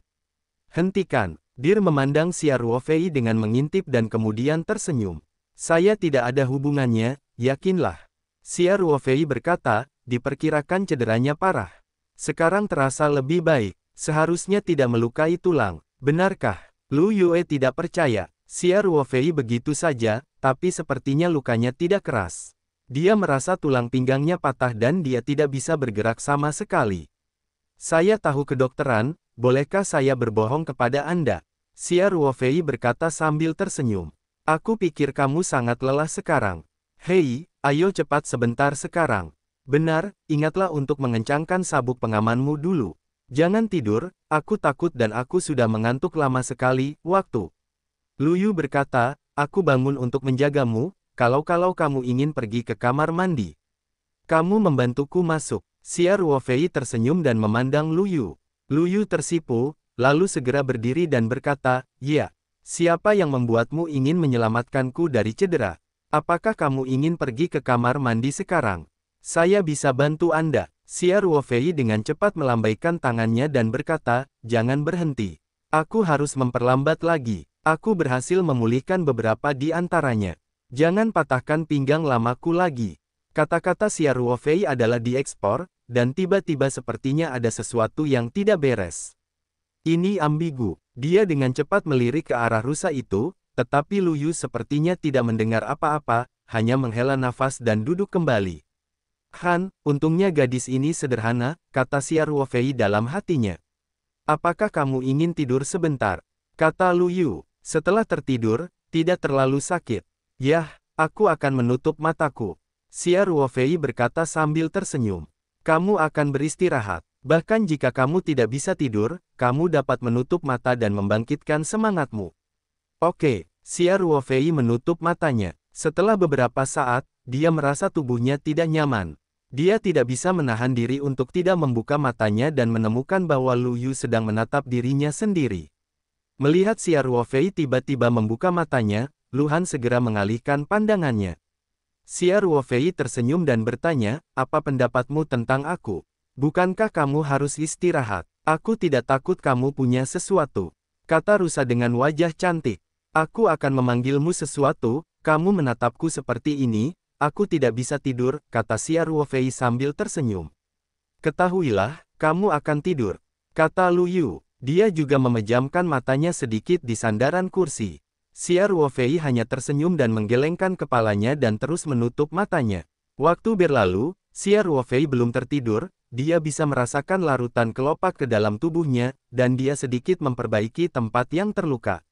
Bagian belakang kepala dan bagian tubuh lainnya pada dasarnya tidak merasakan sakit, dan pinggang belakang yang terluka paling parah, rasa sakitnya sangat berkurang, dan seharusnya tidak ada masalah besar. Pesawat akhirnya jatuh perlahan dan akhirnya mendarat dengan mulus di Bandara Internasional Changping. Diperkirakan banyak orang yang terluka di dalam pesawat, sehingga pendaratan hari ini kapten sangat berhati-hati dalam mengoperasikannya. Proses pendaratan sangat lancar, dan hampir tidak ada benturan pada momen grounding. Setelah pesawat mendarat, tepuk tangan meriah terdengar di dalam kabin, dan ketika bergoyang di langit pada ketinggian 10.000 meter, banyak orang mengira akan berada di sini dalam kehidupan ini. Setelah beberapa detik yang mendebarkan, semua orang kini mengalami perampokan. Perasaan sisa hidup, pesawat kembali ke tempat parkir yang telah diatur sebelumnya melalui taxiway dan berhenti. Melalui jendela kapal, Anda dapat melihat beberapa ambulans telah diparkir di aspal, dan truk tangga telah kembali untuk pertama kalinya. Usai palka dibuka, rombongan petugas medis berjas putih mengambil kotak P3K dan tandu lalu naik ke pesawat. Pramugari yang datang ke tempat luka Xia Ruofei segera datang membawa dokter dan berkata, "Dokter, pria ini terluka di bagian pinggang, dan Anda harus memeriksanya." Lu Yu juga segera berdiri untuk memberi ruang bagi dokter. Faktanya, Xia Ruofei kini telah pulih 70% hingga 80%. Posisi pinggang bagian bawah hanya nyeri tumpul saja. Tidak ada rasa sakit yang tak tertahankan di hati yang baru saja terluka. Pastilah tulang belakang lumbal yang cedera pada dasarnya telah pulih. Oleh karena itu, Xia Ruofei berkata, "Dokter, saya merasa tidak ada yang salah dengan itu. Ketika saya memukulnya, sakitnya sudah jauh lebih baik. Seharusnya tidak melukai tulang. Bagaimana mungkin ini bukan masalah besar?" Lu Yao, yang berada di samping, segera berteriak, "Kamu tidak bisa bergerak." Dokter segera memperhatikannya dan berkata, "Bapak, izinkan saya memeriksanya dulu. Cedera pinggang ini bisa ringan atau berat. Jika tidak ditangani tepat waktu, cederanya akan bertambah parah. Mungkin setengah panjangnya." Xia Ruofei tersenyum dan berkata, "Tidak ada yang salah dengan itu. Seharusnya itu cedera yang parah. Anda tahu, saya tidak punya masalah dengan tindakan saya sekarang." Setelah itu, Xia Ruofei berdiri perlahan dengan sandaran tangan tempat duduk. Dokter datang dan bertanya tentang bagian Xia Ruofei yang terluka. Dia mengulurkan tangan dan memeriksanya. Dia juga memanggil Xia Ruofei untuk melakukan beberapa gerakan. Xia Ruofei dengan mudah diselesaikan, dan dia tidak merasakan sakit apapun. Dokter juga menghela nafas lega dan berkata, "Seharusnya tidak ada kerusakan tulang, tetapi jika Anda diasuransikan, Anda harus kembali ke rumah sakit bersama kami untuk memeriksanya. Sekalipun itu adalah ketegangan otot yang normal, itu akan terjadi, diperlakukan sama." "Masih lupakan saja, tidak masalah," kata Xia Ruofei. "Bagaimana dengan itu? Kamu harus pergi ke rumah sakit," kata Lu Yu. Pramugari juga membujuk, "Pak, Anda tetap pergi ke rumah sakit untuk memeriksanya. Semua biaya terkait, maskapai kami akan menanggungnya. Saya sendiri sudah belajar pengobatan China. Kalau saya mendapat salep yang sudah rusak, 2 obat terakhir diperkirakan baik-baik saja." Xia Ruofei berkata sambil tersenyum. "Terlalu merepotkan untuk pergi ke rumah sakit. Aku masih punya sesuatu untuk pulang." "Itu, Xia Ruofei, kamu masih ingin membujuk beberapa patah kata?" Tetapi Xia Ruofei langsung menyela kata-katanya dan berkata, "Lu Yu, apakah kamu masih percaya pada keterampilan medisku? Aku bilang tidak ada yang benar-benar baik-baik saja, yakinlah." Lu Yu juga memikirkan obat ajaib Xia Ruofei untuk autisme, dan menyelamatkan Ma Xiong dari koma mendalam akibat pendarahan otak yang parah. Pikirannya sedikit stabil. Setelah ragu-ragu, dia mengangguk sedikit dan mengungkapkan menghormati pendapat Xia Ruofei. Dokter memeriksa pinggang Xia Ruofei, dan hatinya kira-kira murah hati. Dia tahu bahwa masalahnya seharusnya kecil. Jadi ketika dia melihat Xia Ruofei bersikeras untuk tidak pergi ke rumah sakit, dia tidak lagi terbujuk memiliki banyak orang yang terluka menunggu perawatan. Jadi pramugari langsung mengantar dokter ke kelas ekonomi. Sebelum berangkat, pramugari juga mendaftarkan informasi kontak Xia Ruofei dan Lu Yu, mengatakan bahwa itu adalah hasil penyelidikan, dan maskapai akan memberikan sejumlah kompensasi untuk penumpang yang terluka. Walaupun faktor force majeure semacam ini menyebabkan cedera, namun asuransi kecelakaan penerbangan belum tentu dibayar, namun sebagai maskapai penerbangan pasti akan memberikan pertanggungjawaban kepada penumpang yang terluka, jika tidak maka akan ditunjukkan oleh ribuan orang. Setelah pramugari dan dokter pergi, rusa itu melihat kepegangan tangan kayu mahoni di kursi kelas 1, dan merasa sedikit tidak percaya di hati saya. Saya terjatuh dari tempat yang tinggi dan berjongkok di tepi sandaran tangan kursi, dan masih ada 2 orang. Semua beban ditambahkan ke Xia Ruofei, bagaimana mungkin dia tidak serius? Ekspresi menyakitkan sebelumnya tidak terlihat pada pandangan pertama. Apakah ini benar-benar cedera berat yang dikatakan Xia Ruofei? Cedera keras ini sangat menyakitkan ketika Anda terluka, tetapi tidak melukai akarnya. Setelah beberapa saat, rasa sakitnya akan sangat berkurang. Xia Ruofei berkata dengan kata-kata lucu, apa yang ingin kamu lakukan? Ayo turun dari pesawat. Oh, Lu Yu baru saja kembali. Pinggangku masih agak lemah, tolong bantu aku menurunkan kopernya, kata Xia Ruofei. Oke, tunggu sebentar, kata Lu Yu. Dia menyilangkan kaki Xia Ruofei, lalu membuka kompartemen bagasi, pertama-tama mengambil koper kecil Xia Ruofei dan kemudian menurunkan koper kecilnya. Dia membantu Xia Ruofei untuk pergi ke kursi di pintu kabin dan kemudian duduk, lalu kembali ke kursi dan mendorong kedua koper ke pintu. Seorang pramugari melihat situasinya dan segera datang untuk membantu membawakan barang bawaannya, sementara Lu Yu mendukung Xia Ruofei dan dengan hati-hati berjalan menuruni jalan. Lu Yu memegang pergelangan tangan Xia Ruofei dengan satu tangan, dan tangan lainnya berada di sisi lainnya, sehingga lengan besar dan setengah punggung Xia Yaofei menempel erat ke dada Lu Yu, tetapi Lu Yu tanpa sadar, dia takut pada Xia Ruofei akan jatuh lagi, jadi badannya selalu sangat kencang. Di satu sisi, Xia Ruofei memiliki kesan mendalam pada sentuhan lembut dan elastisnya. Di satu sisi, ada rasa bersalah di hatinya. Cederanya jauh lebih cepat dibandingkan Lu Yi. Padahal, saat ini, dia hanya perlu lebih lambat. Tidaklah menjadi masalah untuk berjalan secara mandiri. Tapi dalam keadaan ini, Lu Yu merasa luar biasa. Saya merasa cedera Xia Ruofei tidak terlalu ringan. Jika lebih santai, itu benar-benar membuatnya takut, jadi pakaian Xia Ruofei harus diisi. Dengan cara ini, kapal feri ditempatkan di gangway, dan kemudian menuju pintu keluar. Xia Ruofei datang dengan bantuan Lu Yu, dan koper keduanya didorong oleh staf lapangan untuk membantu mereka semua. Penumpang kabin, mereka menikmati perlakuan VIP. Keluar dari aula masuk, sebuah mobil pengasuh Toyota yang dikirim oleh kantor Sunshine Group Heng Feng telah menunggu di pintu aula keberangkatan. Pengemudi berdiri di samping mobil. Dia melihat Xia Ruofei seperti ini dan dia segera membantu. Bersama-sama, Xia Ruofei naik bus. Peternakan dan bandara Xia Ruofei berada di Kabupaten Changping, jadi mobil itu secara alami dikirimkan kepadanya, dan kemudian dikirim ke Lu Yu kembali ke kota. Mobil pengasuh Toyota berjalan mulus dalam perjalanan menuju peternakan Taoyuan. Lu Yu memandang Xia Ruofei dan tiba-tiba berkata, ya, setelah jangka waktu tertentu, Yue ingin mengunjungi peternakanmu. Tidak masalah, datanglah dan saya selalu diterima. Xia Ruofei berkata sambil tersenyum, lalu bertanya, ya, mengapa kamu tiba-tiba menyebut Jiang Yue di pelelangan kemarin? Rusa mengejutkan Xia Ruofei dan bertanya, sudah ku bilang.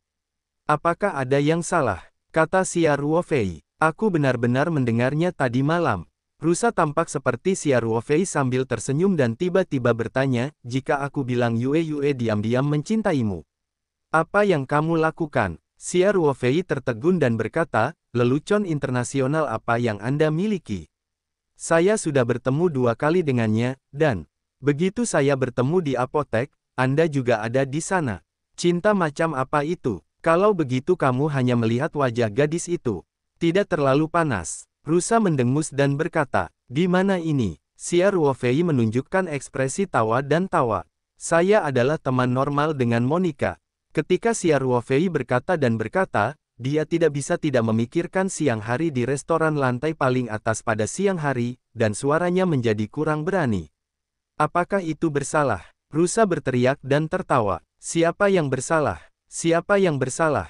Xia Ruofei bersumpah keras, dan kemudian berkata dengan serius, saya adalah orang yang telah dididik oleh partai selama bertahun-tahun, akar terkenal Miao Zeng merah, saya telah memiliki pembelajaran ideologis dan politik dari individu-individu maju di ketentaraan. Anda mengatakan itu orang dengan sikap baik seperti itu bisa bercinta dengan seorang gadis. Lu Yue memutar matanya dan berkata, lanjutkan, malang. Yah, sebenarnya, aku juga orang yang vulgar. Xia Ruofei melampiaskannya. Tapi aku sangat jelas dengan Monica. Langit dan bumi bisa dipelajari. Yah, aku harus bersumpah demi Tuhan untuk sementara waktu, kan? Kata Lu Yu. Saya sudah lama mengetahui bahwa hanya ada sedikit kata dalam perkataan seorang pria yang benar. Senang rasanya memiliki satu kalimat dalam 10 kalimat. Setelah itu, Lu Yu berkata, dengar, aku bilang Yue, kamu sengaja membuka topik, hehe. Xia Ruofei tidak bisa tertawa dan menangis, apakah jelas bahwa Anda tertarik pada Monica? Bagaimana itu bisa menjadi topik saya? Memilikinya, terlalu banyak. Kamu mengingat kenangan itu baik-baik, siapa yang membuka topik? Kata Xia Ruofei. Bahkan jika itu aku, itu karena kamu. Rusa Yuqiang berkata, jika kamu tidak melihat gadis itu, dapatkah aku memikirkan hal ini? Ya, Xia Ruofei mengetahuinya, dan mengatakan yang sebenarnya bahwa selalu mustahil untuk menang. Dia menutup mulutnya dengan bijak. Lu Yue terus bertanya, kamu belum mengatakannya. Jika Yue benar-benar menghancurkanmu, apa yang kamu lakukan? Ini tidak mungkin. Maksudku jika, apa yang bisa kulakukan? Aku tidak tahu harus berpura-pura apa. Aku tidak tahu harus berbuat apa padanya. Sejujurnya, aku bahkan tidak ingat seperti apa rupanya. Xia Ruofei berkata dengan serius. Saya benar-benar tidak punya hati nurani. Rusa mengejutkan Xia Ruofei dan berkata, Xia Ruofei benar-benar tidak bisa berkata-kata, dan cara kerjanya tidak benar. Entah kamu tidak punya hati nurani, atau kamu punya hati, selalu ada satu untukmu. Jalan dari bandara menuju peternakan Taoyuan tidak jauh. Tak lama kemudian mobil pengasuh Toyota melaju ke depan pintu villa. Setelah pengemudi turun dari bus, dia berlari mengitari bagian depan mobil dan bersiap turun dari kereta. Dan Lu Yu juga bangun lebih awal untuk membantu musim panas. Xia Ruofei berkata dengan cepat, tidak ada yang baik-baik saja, saya jauh lebih baik, tidak perlu membantu. Tidak bisakah kamu melakukannya? Lu Yu bertanya dengan curiga. Bagaimana bisa seorang pria mengatakan tidak? Xia Ruofei berseru dan memulai debutnya. Potong, nakal, bisik rusa. Jadi dia tidak mempedulikan Xia Ruofei, hanya menyerahkan koper Xia Ruofei kepada pengemudi, lalu duduk. Xia Ruofei perlahan mendukung mobil dan turun dari bus. Saat ini, Ye Lingyun dan Pang Hao di villa mendengar suara mobil dan keluar. Mereka melihat Xia Ruofei mengenakan perban di kepalanya dan terkejut. Dia bergegas. Xia Ge, apa yang terjadi padamu? Ye Lingyun bertanya dengan cepat. Pang Hao melihat penampilan Xia Ruofei seperti serigala ini, dan beberapa orang tidak bisa menahan senyum, jika kamu terbang, bagaimana kamu bisa pergi ke Shenceng untuk menjadi seperti ini? Adikmu, Xia Ruofei berkata, sedikit gemuk, kamu terlalu tidak berbudi. Aku menyakitimu seperti ini, tapi kamu masih tertawa. Pang Hao berkata sambil tersenyum, maaf, awalnya saya ingin membuat ekspresi sedih, tetapi ketika saya melihat penampilan heroik dan lurus Anda, saya tidak bisa menahan tawa. Mari kita tertawakan gaji Anda. Xia Ruofei berkata, bukankah sudah terlambat untuk membantuku membawakan barang bawaanku? Pang Hao mengambil bagasi di tangan pengemudi sambil tersenyum, dan Ye Lingyun datang untuk membantu musim panas. Xia Ruofei melambaikan tangannya dan berkata, tidak ada Lingyun, tidak perlu membantu. Dia memikirkannya dan kembali ke rusa di dalam mobil. Lu Yu, tunggu aku dulu, ada sesuatu yang akan memberimu. Oh, Xia Ruofei berjalan kembali ke villa di tengah kerumunan Pang Hao dan Ye Lingyun. Dia meminta Pang Hao untuk membantu membawa koper ke kamar tidur lantai atas, dan menyuruh mereka pergi bekerja, dan dia sendiri mengunci pintu dan jendela serta memanggil gambaran spiritual dari telapak tangannya. Xia Ruofei memikirkan tentang ruang kontak dan dengan cepat mengeluarkan botol porselen dan sebotol teh herbal kalengan dari ruang tersebut. Ini semua telah disiapkan oleh Xia Ruofei terlebih dahulu di luar angkasa, sehingga membutuhkan dosis yang mendesak. Teh herbal adalah jenis teh herbal pot merah yang biasa dijual di pasaran. Botol porselen adalah larutan kelopak pekat. Kapasitas botol ini sekitar 3 atau 400 ml, dan langsung menyatu dengan seluruh kelopak bunga eksotis. Namun, Xia Ruofei membagi larutan kelopak bunga pekat menjadi 3 botol porselen, sehingga berisi sekitar sepertiga kelopak bunga aneh. Xia Ruofei membuka kalengnya, menuangkan teh herbal ke dalam botol porselen, hampir terisi, lalu menutup tutupnya dan mengocoknya perlahan hingga merata. Xia Ruofei mengambil gambar roh ke dalam tubuhnya, lalu perlahan berjalan ke bawah dengan membawa botol porselen dan mendatangi mobil pengasuh Toyota di luar villa. Lu Yu tidak selalu duduk di dalam mobil, dia keluar dari mobil, memandangi pemandangan pertanian dengan membosankan. Xia Ruofei menyerahkan botol porselen itu kepada Lu Yu dan berkata, "Tunggu. Apa ini?" Lu Yu mengambil botol porselen dan menanyakan beberapa pertanyaan. Xia Ruofei berkata, "Sekali sehari, setelah 3 kali minum, masalah sakit perut Anda akan teratasi." Setelah itu, Xia Ruofei berbalik dan berjalan kembali. Wajah rusa itu sedikit panas, dan tangannya memegang erat botol porselen, dan keindahan itu memancarkan secerca warna. Dia memandang Xia Ruofei dan memiliki punggung yang licik. Dia berkata pada dirinya sendiri, apakah ada Tuhan seperti itu? Bisakah kamu menyembuhkan masalah ini? Rusa kembali ke mobil dan mobil pengasuh Toyota kembali ke kota. Lu Yu melihat botol porselen di tangannya, dan ada arus hangat di hatinya. Mau tak mau ia muncul ketika adegan menegangkan itu terjadi di ketinggian 10.000 meter. Dia berpikir bahwa dia akan menahan diri dengan erat setelah dia bangun dari tidurnya. Lengan tebal dan orang yang mencoba yang terbaik untuk melindungi daging dan darahnya, kabut di matanya. Ketika Xia Ruofei baru saja masuk ke halaman, dia mendengar seseorang memanggil di belakangnya, "Bos, kamu kembali." Dia menoleh ke belakang dan melihat Cao Tishu sedang berjalan menuju dirinya sendiri. Cao Tishu melihat penampilan Xia Ruofei saat ini dan tidak bisa menahan diri. Dia segera bertanya, "Hei, bos, ada apa denganmu? Bagaimana sakitnya?" "Oh, saya baik-baik saja. Saat di dalam pesawat, saya mengalami benturan dan tanpa sengaja kepala saya terbentur." Xia Ruofei berkata sambil tersenyum, lalu bertanya dengan kerutan, "Cao, bagaimana kabarmu di pertanian? Aku tidak akan membiarkanmu masuk rumah sakit. Jaga keledai itu. Apa yang kamu lakukan?" Cao Tishu menggaruk kepalanya dan tersenyum. "Bos, hari ini adalah hari menanam sayuran.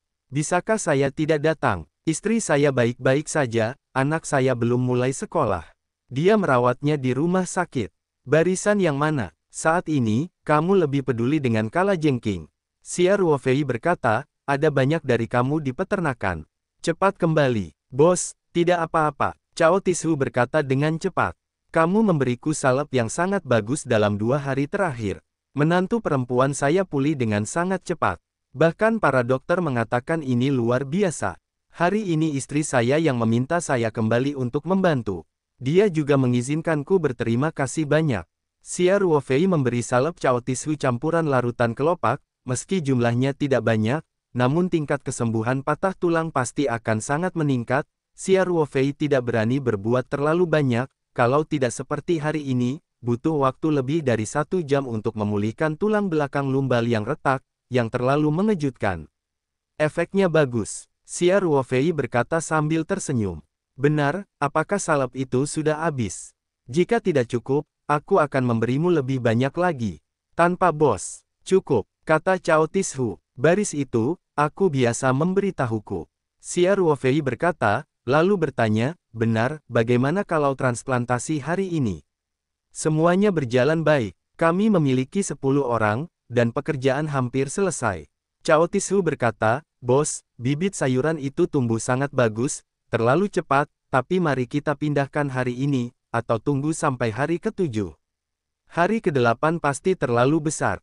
Sangat cepat, semua ditransplantasikan." Xia Ruofei juga merasa sedikit terkejut, "Kamu terlalu efisien." "Hei, bos punya gaji tinggi dan kesejahteraan bagus. Setiap orang punya banyak energi." Cao Tishu berkata sambil tersenyum. "Kami datang jam 6 pagi, tidak pulang pada siang hari, dan makan sesuatu. Saya akan terus bekerja, jadi Oh, kamu terlalu keras. Xia Ruofei menggelengkan kepalanya dan berkata. Setelah itu, Xia Ruofei berbalik dan berteriak, sedikit gemuk. Sedikit gemuk. Keluar, ayo. Sosok gemuk Pang Hao muncul di pintu villa dan berjalan cepat keluar halaman. Sedikit gemuk, Lao Chao, mereka datang lembur untuk bekerja lembur, sangat keras. Kata Xia Ruofei, kamu pergi untuk menyiapkan 10 paket merah, masing-masing 500, pergi ke gudang untuk memberikan uang kepada orang-orang, dan kemudian membayar waktu untuk membayar. Ketika kamu membayar lembur hari ini, jangan lupa menghitung statistiknya. Petik 2 tanda seru petik 2. Kata Pang Hao, bos, ini tidak mungkin. Cao Tishu berkata dengan cepat, kamu telah memberikan amplop merah selamat tahun baru. Xia Ruofei melambaikan tangannya dan berkata, Cao tua, ini keinginan kecilku, kamu jangan menyangkalnya. Orang-orang besar di tahun baru tidak kekurangan makanan dan minuman, aku tidak ingin semua orang makan, dan aku juga membawa tubuh ini cedera, jangan, aku tidak akan pergi ke gudang, bantu aku mengawasinya. Jangan khawatir tentang bos, saya di sana, di rumah kaca. Cao Tishu berkata, kita benar-benar dapat amplop merah ini. Inilah masalahnya. Lao Chao, aku harus kembali beristirahat, kembali ke gudang. Silakan dan segera pulang, kata Xia Ruofei. Setelah dia berbalik, dia kembali. Ini, Cao Tishu berkata tanpa daya, terima kasih untuk bosmu. Xia Ruofei menoleh dan melambai ke pohon Cao Tai, lalu berjalan kembali ke villa. Amplop merah itu adalah Pang Hao yang pergi ke Zhang Luo. Xia Ruofei langsung naik ke atas dan kembali ke kamar tidur. Luka di kamar tidur masih kurang bagus. Dia harus minum larutan kelopak. Dalam 2 atau 3 hari lainnya, dia belum mengurus ruangan itu. Dia harus masuk dan berpatroli. Dipatroli kembali. Ke kamar tidur, Xia Ruofei dengan hati-hati mengunci pintu dan jendela, lalu mengeluarkan gulungan gambar, dan kemudian pindah ke ruang aslinya.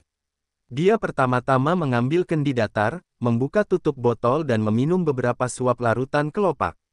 Pinggangnya masih sedikit kusam. Xia Ruofei merasa bahwa efek beberapa suap larutan kelopak bunga di pesawat mungkin tidak cukup. Adapun luka di kepala bagian belakang dan lebam lainnya di badan sudah sembuh. Saat saya masuk ke dalam rumah, Xia Ruofei segera menarik perban di kepala dan membuangnya ke tempat sampah. Terlihat juga bahwa cedera punggung bawah Xia Ruofei sebenarnya sangat serius. Jika dia tidak memiliki kelopak bunga yang aneh, dia mungkin harus berbaring di ranjang rumah sakit untuk waktu yang lama, dan bahkan meninggalkan gejala sisa. Xia Ruofei selalu memiliki beberapa solusi kelopak di luar angkasa.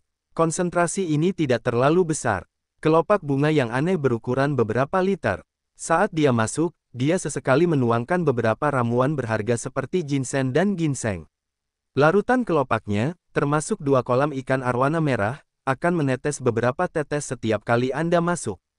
Dia mengguncang kendi kecil dan merasa tidak banyak yang tersisa, jadi dia pergi ke kotak penyimpanan yang berisi larutan kelopak rendah, larutan kelopak konsentrasi, isi kendi, tutup dan sisihkan dengan hati-hati, jika diperlukan. Xia Ruofei mulai berpatroli di ruang angkasa. Dia pertama kali datang ke pabrik tanaman tanpa nama. Hanya 3 hari setelah terakhir kali dia masuk, 5 kelopak bunga tumbuh kembali, tetapi tidak tumbuh lagi. Xia Ruofei sedikit kecewa. Sekarang sepertinya ada 2 kemungkinan. Pertama, siklus pertumbuhan buah lebih panjang daripada kelopaknya, dan akan menunggu beberapa saat. Kedua, buahnya tidak bisa ditanam kembali sama sekali, hanya yang terakhir saja. Pai, apapun kemungkinannya, yang bisa dilakukan Xia Ruofei sekarang hanyalah menunggu dan mengamati. Mungkin akan ada kejutan saat ruang berevolusi di lain waktu. Xia Ruofei mengambil 5 kelopak bunga baru yang tumbuh dengan pinset dan menyimpannya dengan hati-hati di dalam rak. Tanaman yang tidak disebutkan namanya terus menumbuhkan kelopak bunga baru yang eksotis, dan terus dikonsumsi, ditanam, disembuhkan, dan diserap oleh Xia Ruofei.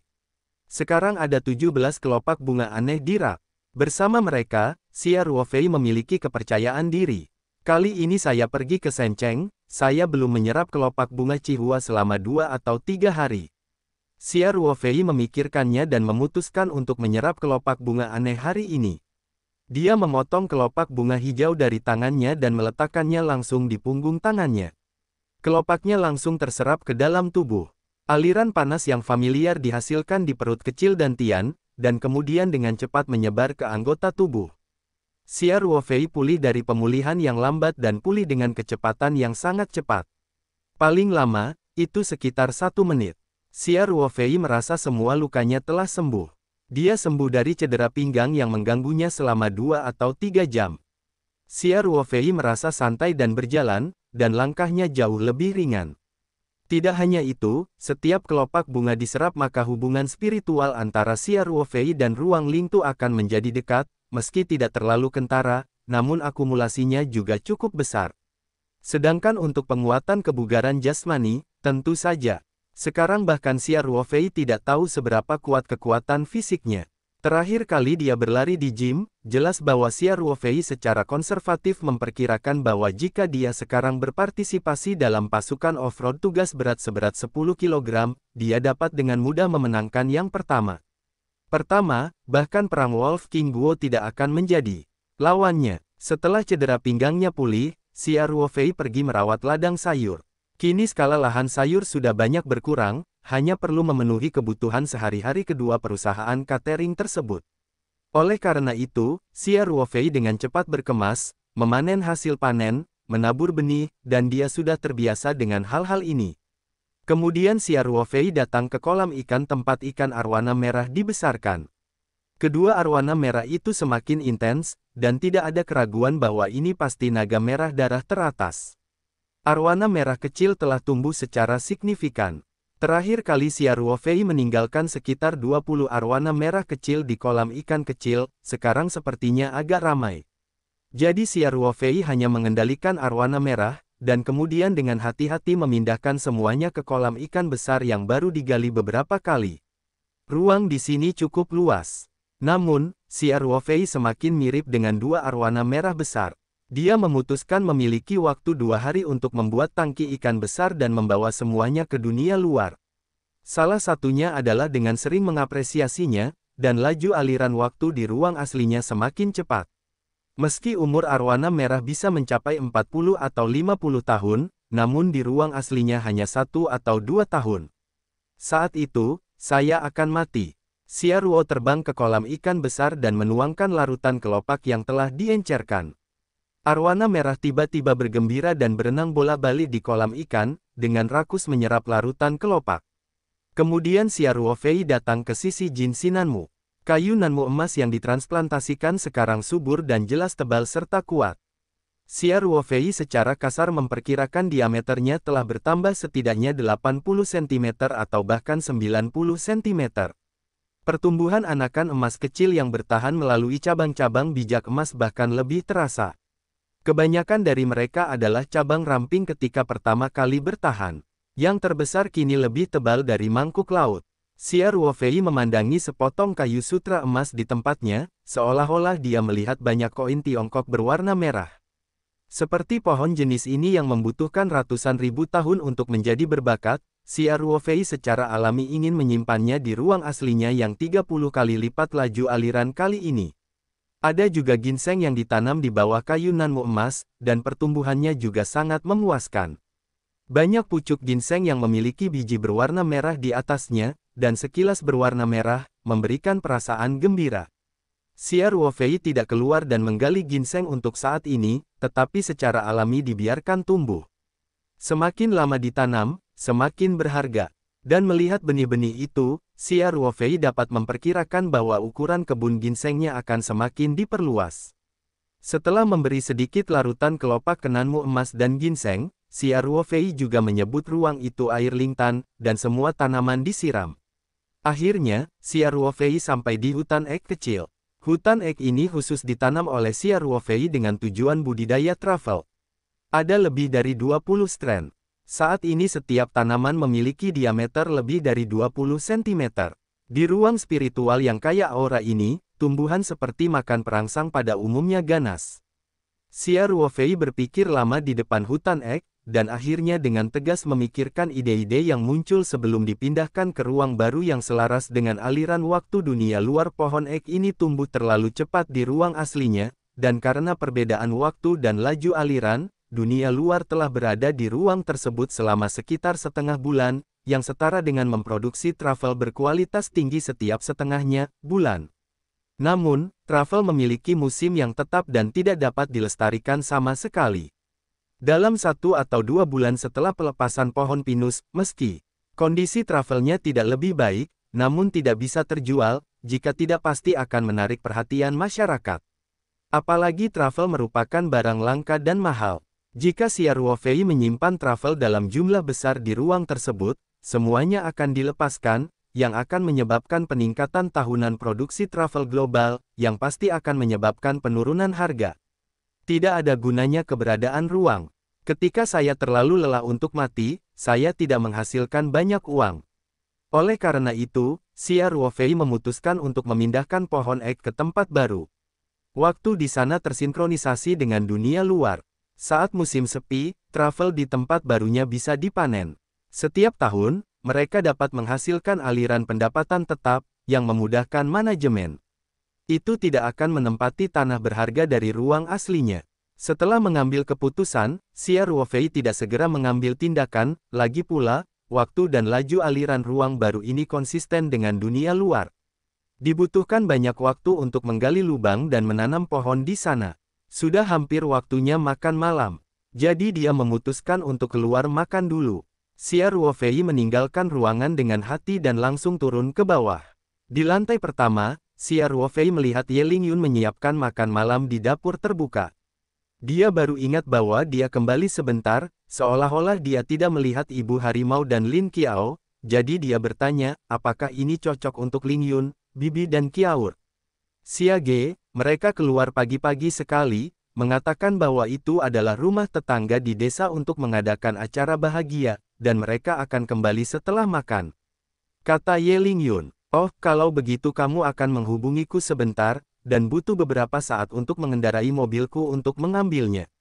Xia Ruofei berkata, jika tidak, lampu hitam menyala, saya sedikit gelisah. Baiklah, saya akan menelepon Lin Qiao nanti. Kata Ye Lingyun. Xia Ruofei memikirkannya dan berkata, ya, untuk sementara, jangan beritahu bibiku bahwa aku terluka, aku berkata bahwa aku lelah selama sehari dan aku sudah kembali ke kamar untuk beristirahat. Bagus, tapi besok. Xia Ruofei melambaikan tangannya dan berkata, tidak ada, sedikit cedera, pada dasarnya tidak bisa melihatnya besok.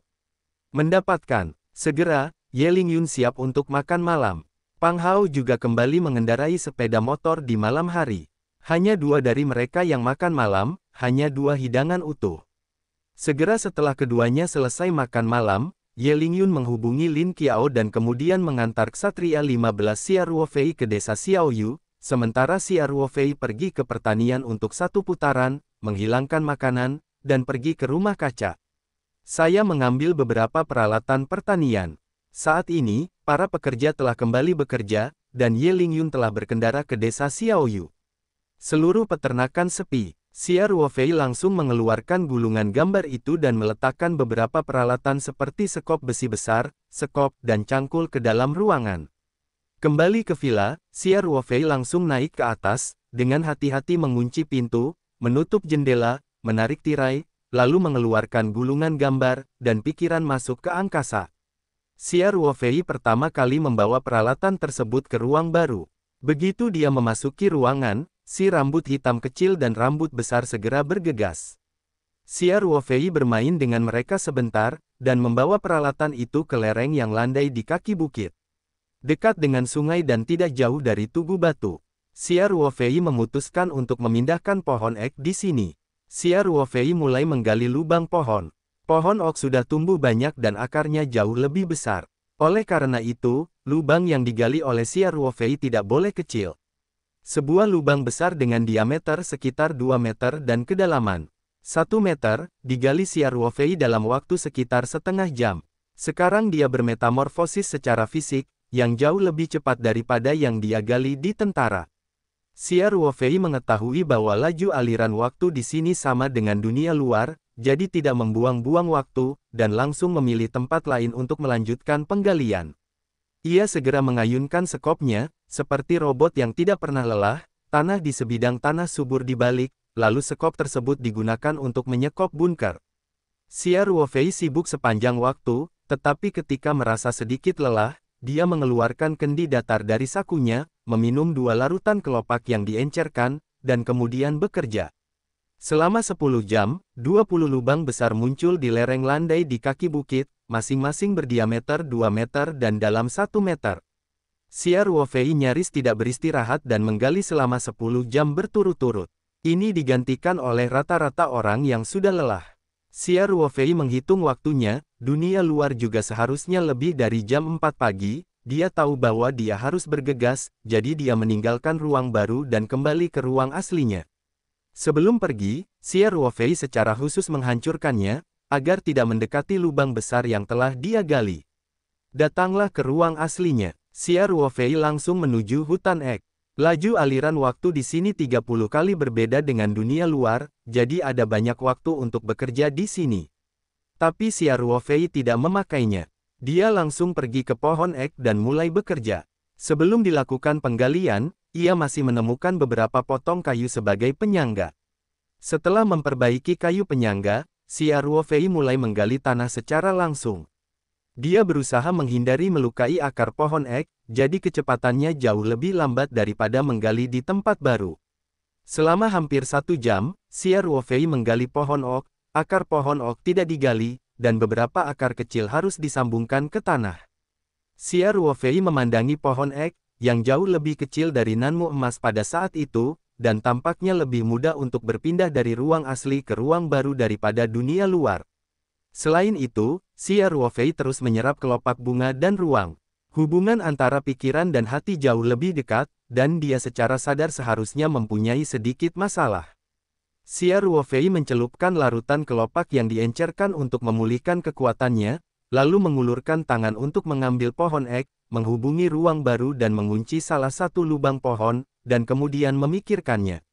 Di bawah gaya tarik, semua akar-akar kecilnya dicabut. Xia Ruofei dan pohon ek menghilang ke ruang asli dari ruang aslinya, dan muncul di ruang baru, dan pohon ek langsung dimasukkan ke dalam lubang pohon yang baru digali, masuk. Ini hampir tidak buruk. Xia Ruofei sangat puas. Potongan-potongan kayu yang ditopang diikatkan pada pohon ek, sehingga disatukan di ruang baru. Xia Ruofei memperbaikinya kembali untuk memastikan pohon ek tidak tumbang, dan kemudian tidak terburu-buru kembali mengisi tanah, dan kemudian kembali ke tempat semula. Xia Ruofei memasak dengan cara yang sama dan mulai menanam pohon ek kedua. Setiap kali saya menggali sepotong, Xia Ruofei membawa pohon ek ke tempat baru untuk menopangnya. 20 jam setelah ruang waktu aslinya, 20 pohon ek dipindahkan ke ruang baru oleh Xia Ruofei. Di ruang aslinya, tersisa 2 pohon. Ini adalah trafel yang sengaja ditinggalkan Xia Ruofei. Meski tidak bisa dijual di luar musim produksi, namun memakannya pasti tidak masalah. Tinggalkan 1 atau 2 pohon, asalkan Xia Ruofei mau makan. Anda dapat menikmati trafel gourmet segar kapan saja. Setelah semua lubang tersisa setelah pohon ek ditebang, Xia Ruofei mengambil 1 set besar larutan kelopak dan beberapa trafel hitam dan trafel putih ke dalam ruang baru.